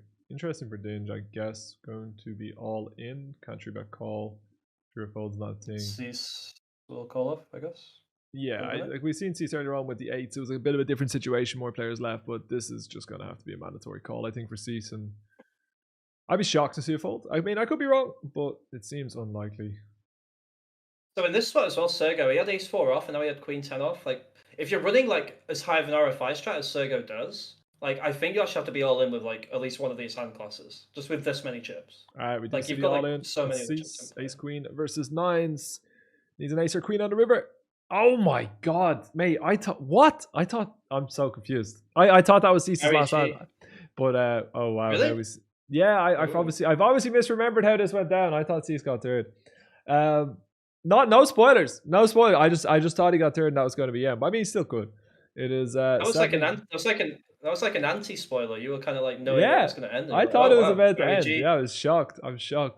Cease has got to be all in with the 7s, and Dingefinger is not going to be folding, would be my guess how this goes down. Maybe they 3-bet the Yeah. sevens. Yeah, possibly. That makes sense. And then if it goes all in, you can actually get away from sevens. That's pre-flop here. Not sure.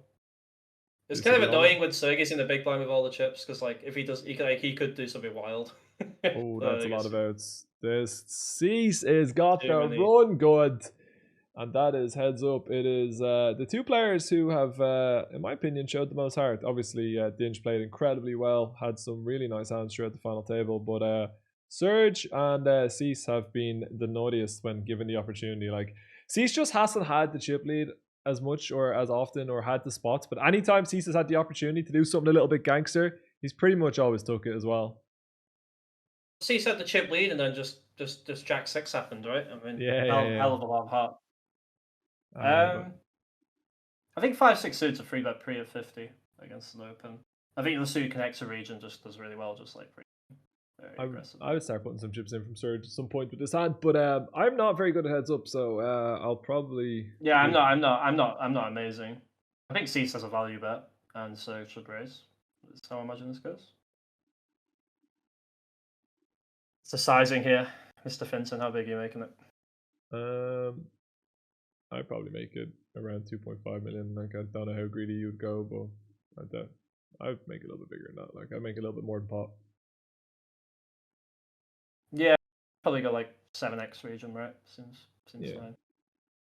It's not like you're on caps, right? There's somewhere on that you can have 6-7. Like Queen 10, maybe not so much, but it's non-zero at least. You can have 8s,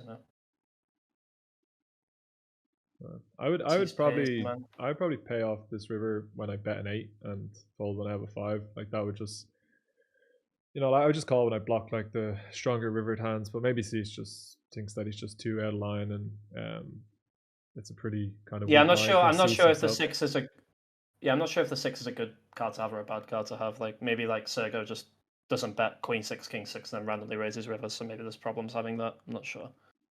Hard to say. Like I said, like you said, I'm not a huge heads up expert either at all by any stretch. No. So.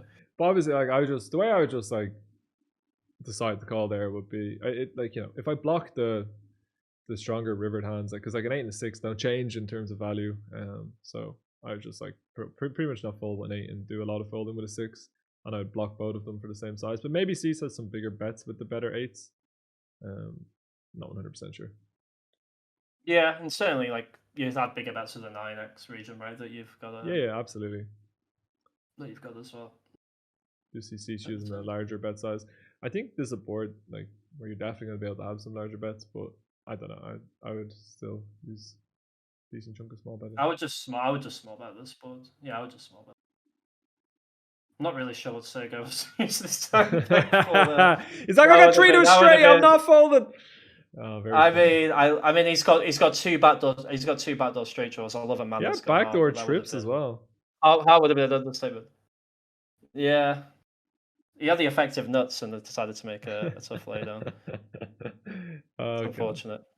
Go crack, man. Honestly, we've been very, very fun to rail. Obviously, we're not going to see Cease ever fold here. Maybe occasionally we'll see a raise, but mostly continuing by calling what I would guess. Lots of benefits to raise a hand like this as well, though. I would just call though. But I think it's a hand that you will raise, right? Yeah, for sure.